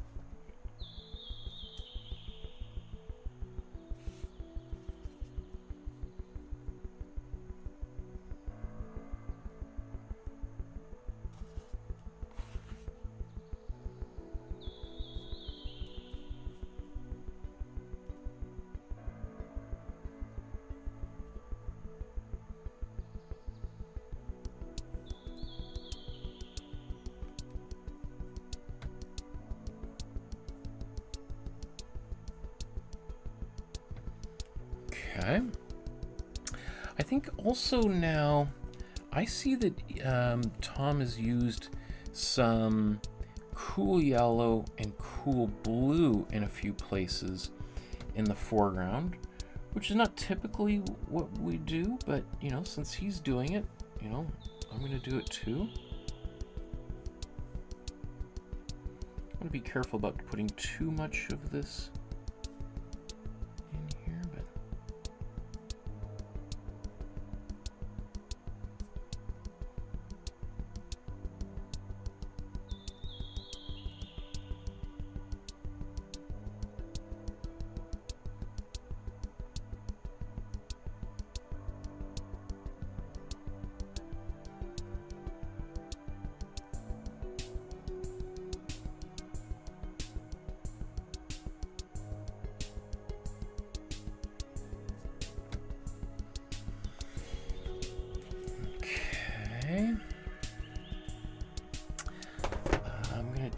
like...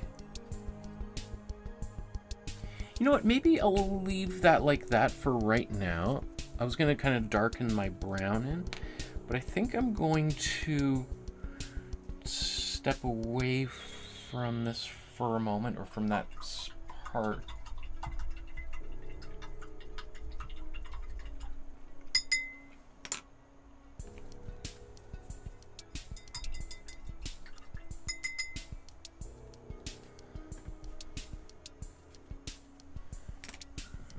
Okay. So another thing too that might not be as clear looking right now, but there's quite a lot of texture in my painting. It's, you know, I've been applying the paint kind of thick, so but I kind of like that too. It's kind of fun to paint with a little bit more goopy, thick paint.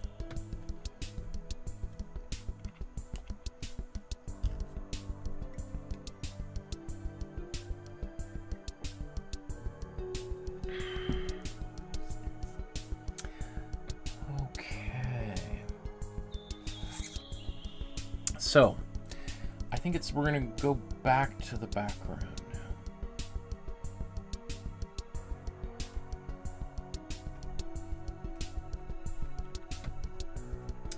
So now we've done a full pass through the background and then the foreground. And now I'm gonna come back to the background, just ask myself, am I happy with this? Is there anything I wanna do or add to it before I might go back to the foreground and touch things up? So let's take a look at the original, and then I'll bring mine back up on camera as well. So, you know, one thing is, I forgot to adjust my color settings. So the oranges that are here aren't really showing up as well as I would have liked them to have shown up on camera. So I could just, I mean, I like how it looks right now. I could just leave it, or I could go in and paint a little bit of color over top of some of those areas. How do I want to do that? Do I want to do that?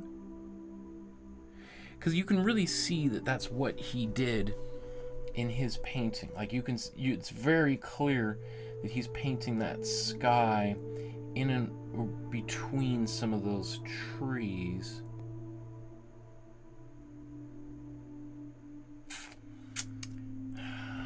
You know what?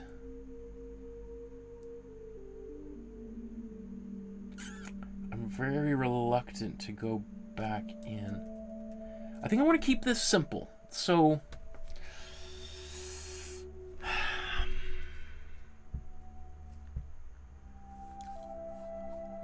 but I think I do want to just add a little bit of that same kind of green, actually, that I was just painting with, into the water.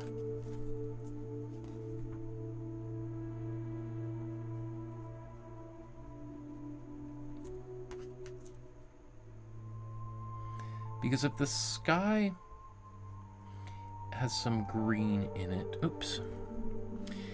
If the sky has green in it, then we would probably expect the water also to have a bit of some greenish qualities.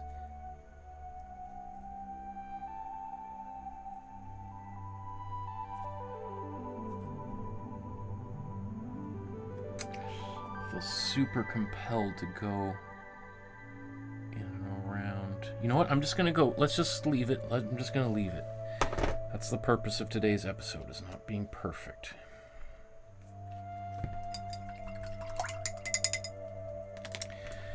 So, next up, what we could do, what we could do is paint with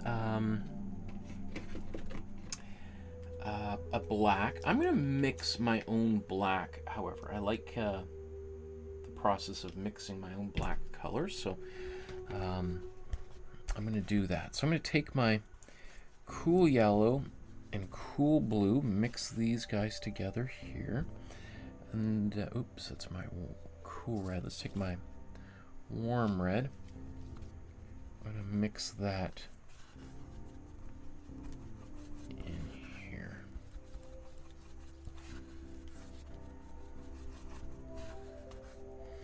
Now that color looks at the moment very brown, which tells me I've got red and I've got yellow, but maybe not quite an equal third of cool blue.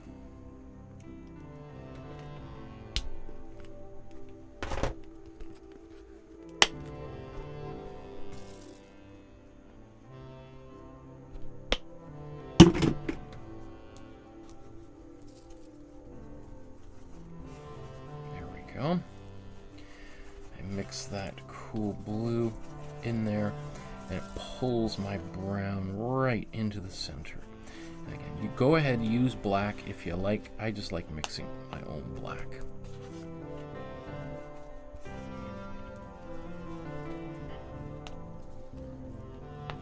You'll see it's not going to be a perfect solid black. It's going to appear kind of like a dark gray if you get the ratios right. And that's okay. I like having a black that's not quite perfectly black, because then I reserve the right to be able to go back in and add actual black if I feel like it needs to get darker.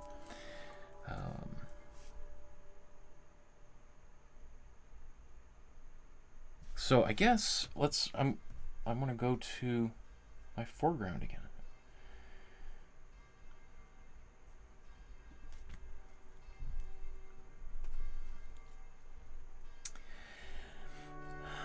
There's definitely more that I could do to the background to make it look a little bit more like Tom's, but I'm trying to resist the urge to overwork it. I want to keep this painting as simple as possible for a beginner painter. So I'm just going to leave the background like that, and I'm just going to go back to the foreground and really start bringing in my finishing touches almost at this stage. So...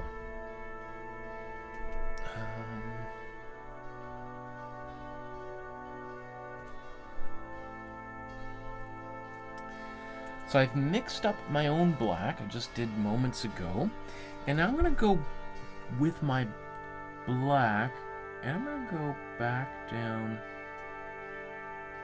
the middle of these trees and darken them. And what that's going to do is it's going to create the effect like these trees are kind of glowing. The outer edges are receiving the sun and are therefore going to be a little bit brighter, but the majority of the tree is going to be kind of, or the interior of the tree is going to be kind of silhouetted.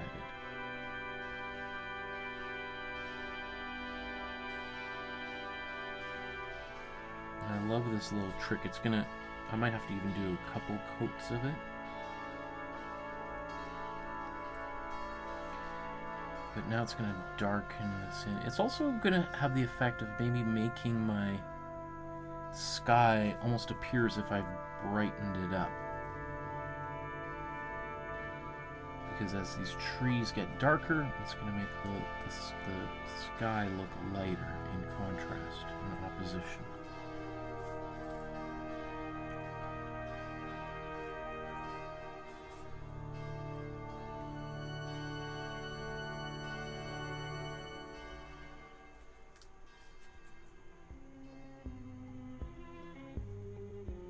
Once again, I'm not trying to make straight lines here. I'm holding the paintbrush kind of farther away, and what that does is it's going to make these lines a little bit wobbly and kind of, maybe you might even say a bit messy. But that wobbliness is going to give it a bit more of a natural type of quality.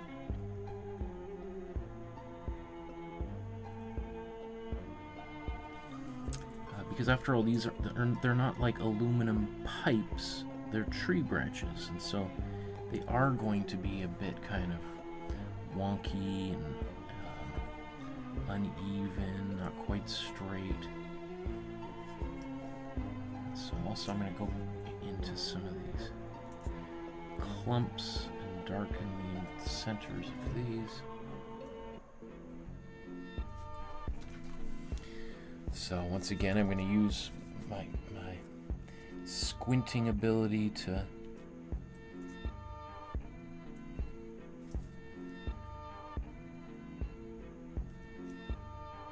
look for the areas that need a bit more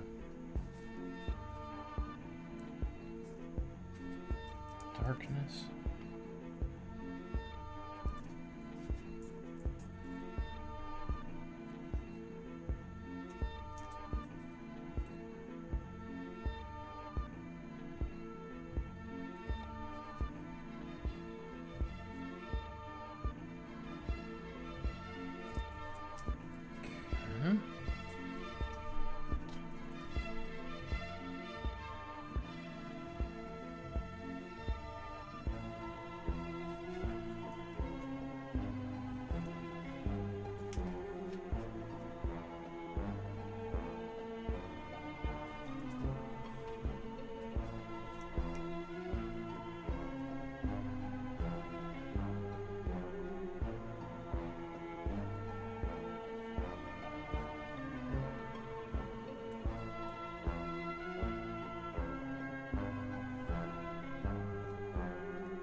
Take a bit of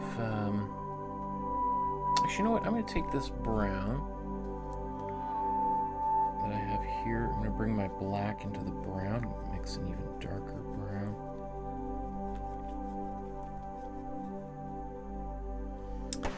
And I'm going to put some, oops.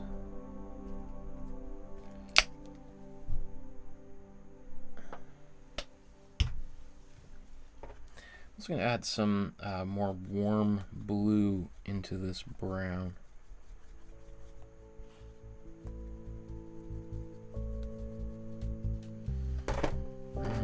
It's almost a bit too greenish. Now that's a bit more on the red. Actually, you know what? That's perfect. I was going to say maybe that's too red. But you can see how kind of fast and loose I am about like mixing my colors.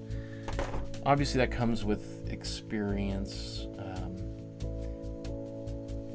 but I kind of want to encourage you to kind of get a bit messy and goopy, not worry about getting it right.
Another thing I think is important when you're painting trees is to not, you want to be careful about having too much balance.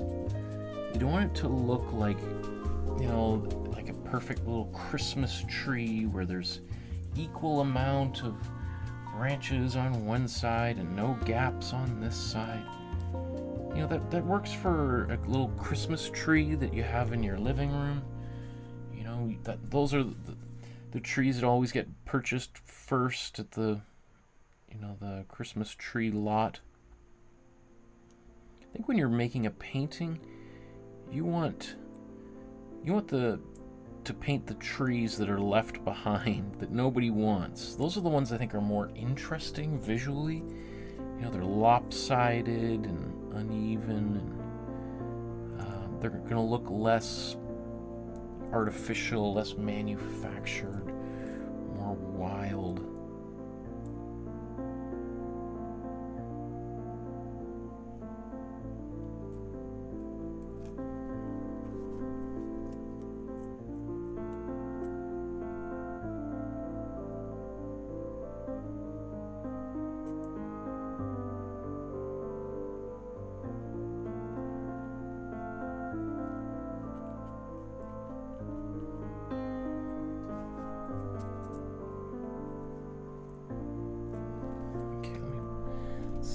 Side by side again. Just think about what's working, what's not.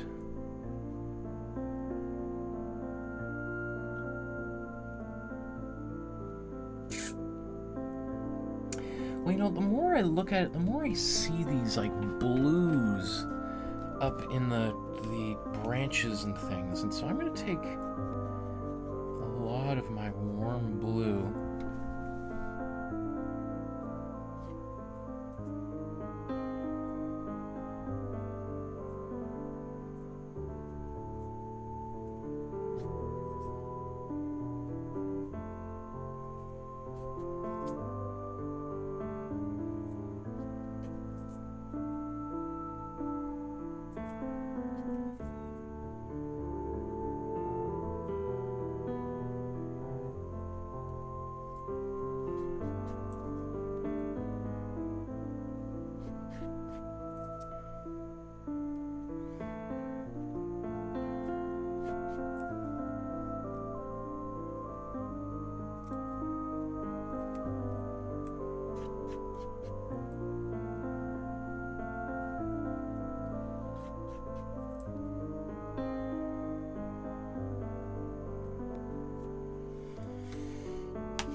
The Frida Kahlo we're going to do next week it's a self-portrait of hers.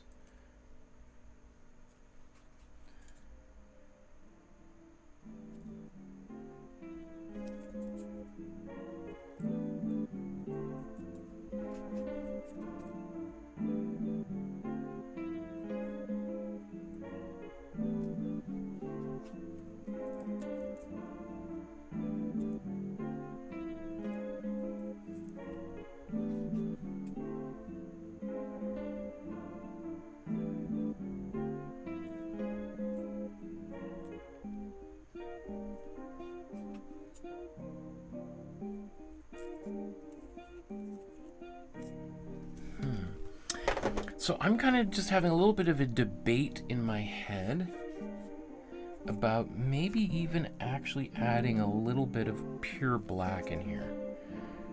Or should I just leave it?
kind of just pushing paint around at this stage here, but it is this is one of my favorite things to do, is to push the paint around, especially when it's kind of thick and goopy like that.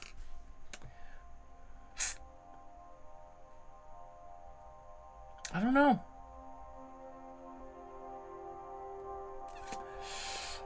I feel super compelled to want to do what he did and go back in and paint around in there.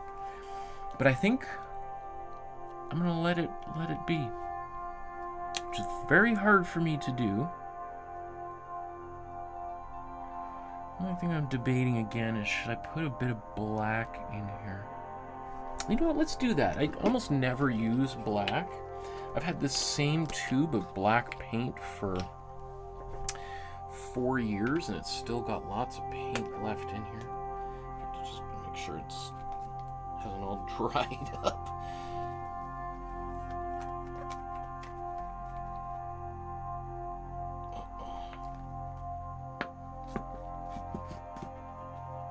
Maybe it has dried up.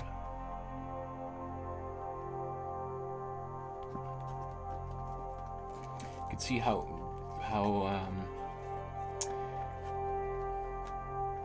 little I use black. Oh, there's, okay, good. How little I use of actual black. Most of the time I just mix my own. I just want to get even darker. Ooh. And that black hasn't been used in a long time. It's kind of like toothpaste. I'm just going to use it to go back into parts of this painting that I want to be even darker. That's the thing with like a sunset, is you have these beautiful highlights, but what makes them really pop is that you have some extreme shadows. And if those shadows aren't dark enough, the sky won't look quite dark enough. So this is why I always talk about, like, black is like a, you know, fire extinguisher. Only use in case of emergency. So that I have this kind of available in my back pocket. Should I ever need it, I can pull out the black and I can go darker if I feel like the colors that I've mixed just aren't quite dark enough, that maybe my contrast isn't as intense as I want it to be. And this is having that intended effect. So I just keep on painting kind of in the interior of these shapes, whether that be the clumps of leaves or the tree trunks, and it makes everything look like it's kind of, the edges are glowing from the light.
I'm glad I'm using this black. I haven't used black out of the tube in probably 6 months or something.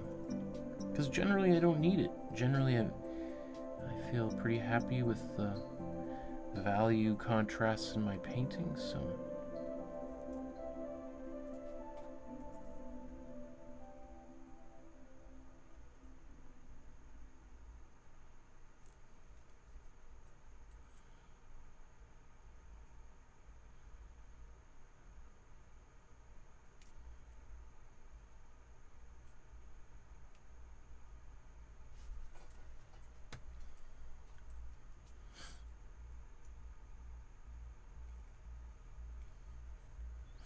I love how goopy this painting is.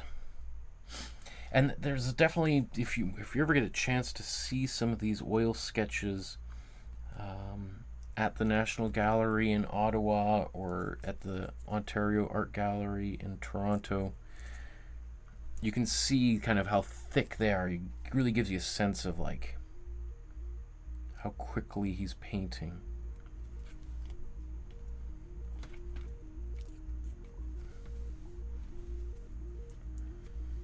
Okay, I just see a couple little areas of orange that I want to capture.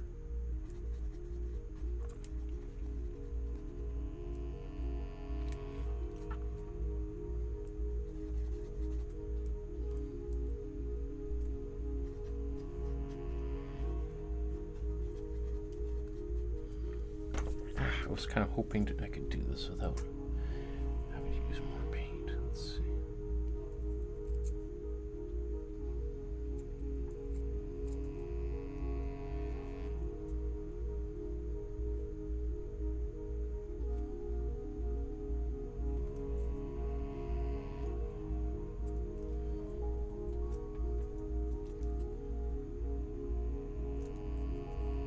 Just these little bits of kind of orange everywhere. It's one of those things I think as I work on a painting, I just start seeing more and more and more little details everywhere. I want to try to get a bit of those in. Okay. So.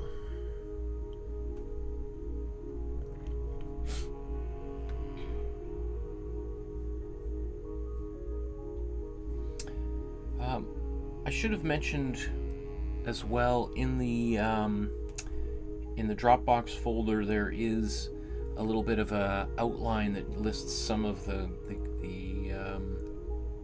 ratios for mixing color too. So if you want to use that, if you find that helpful, you can use that.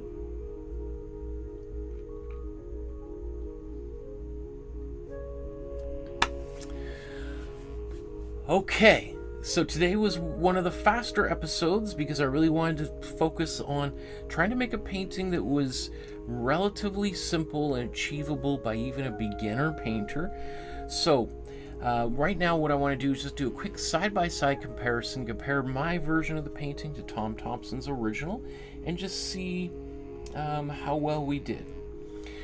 Quick reminder to hit the like, subscribe, and notification button so you know when future episodes are taking place, because my schedule's all over the place these days. Might not seem like much, but it certainly makes a big difference in the health of this channel. If you want to support the channel with a small donation, couple dollars, $5, the price of a cup of coffee, to help pay for the internet and everything.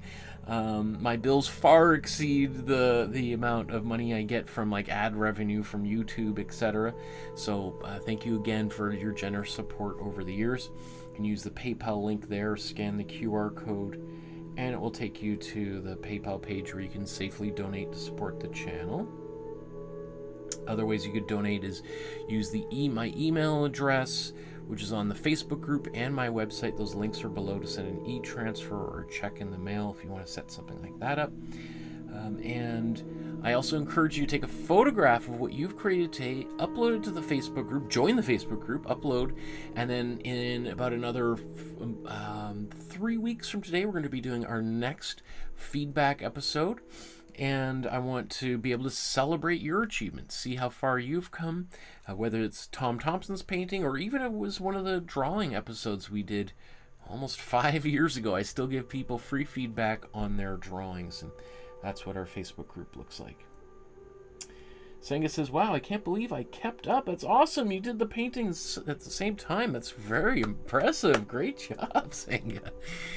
Okay, so there's the original, and then there's my version on the side here. Again, it's the oranges and reds that are in here aren't quite showing up on camera very well. But that's not really such a concern for me. It's just about kind of mixing those colors, having a little bit of fun. If this is the very first painting you've ever done and it looks anything like this, I think that should be pretty cool. That would be a major achievement. Just make sure that's in focus. TD Gustafson says, thanks for another wonderful tutorial. Thank you, my friend, for tuning in and leaving a comment. Okay, where should we start? How about let's go up to the top here.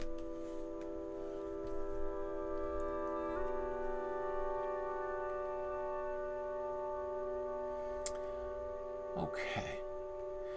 So again, you know, I as I said it numerous times, I've painted this painting differently than the way Tom did it. You can really see that kind of pink Imprimatura, almost cream color that he's using beneath the surface, and then he kind of painted the sky around it. I just quickly laid in the background as a time-saving device for beginner painters. So obviously it's going to create just kind of different effects. I probably also painted it a little bit thicker than he did, but I think it's kind of fun to get kind of globby with the paint like that, so we're going to notice it looks a little bit different. You're also probably going to notice that you're not going to quite see, he didn't use this sort of halo effect that I used in this painting, so I feel like I've done enough paintings where I've really shown quite in depth how Tom's technique worked, that with this one I wanted to go for kind of a different approach. You know, color-wise it's okay. You know, I think especially at the top there you can see the greens are fairly similar. Maybe I could have added a bit more white in there, but I don't mind how that looks. Well, let's go down here.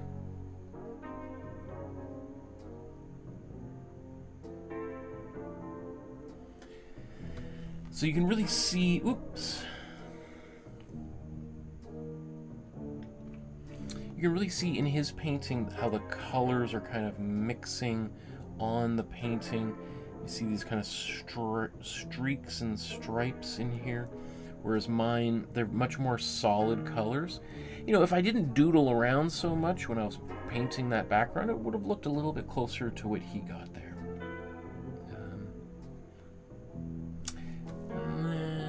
Let's go down here.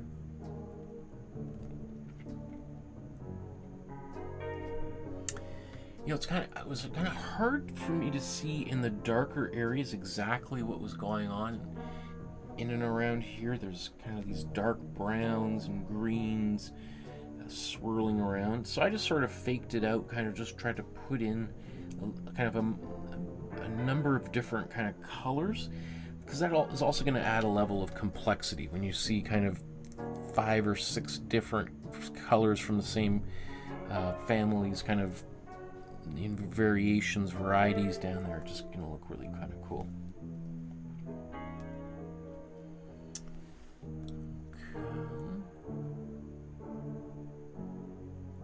Yeah, you can see on the side how it goops off. I love that kind of stuff.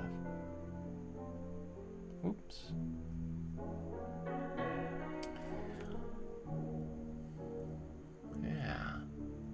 Again, I really had to resist the urge to go back and fiddle around in the sky. If you did in your version of the painting, that would be totally fine. So, you know, especially if you've got a little bit leftover paint, you could kind of go in and around and add to the sky, which is different than what we would normally do in a landscape painting. Just traditionally, once you've kind of painted the sky and the clouds, you generally don't want to go back in and play with that, because it can kind of be a little bit jarring. It can kind of look like it seems very obvious that you've come back in and fixed things. With the style that's kind of, this impressionist, fauvist kind of approach Tom was using, that's not a concern at all. So you shouldn't have too much of a concern if you want to paint in and around there. But anyway, I feel that, about an hour and a half worth of painting to crank that out, if that's not too bad for a couple hours work there. Okay.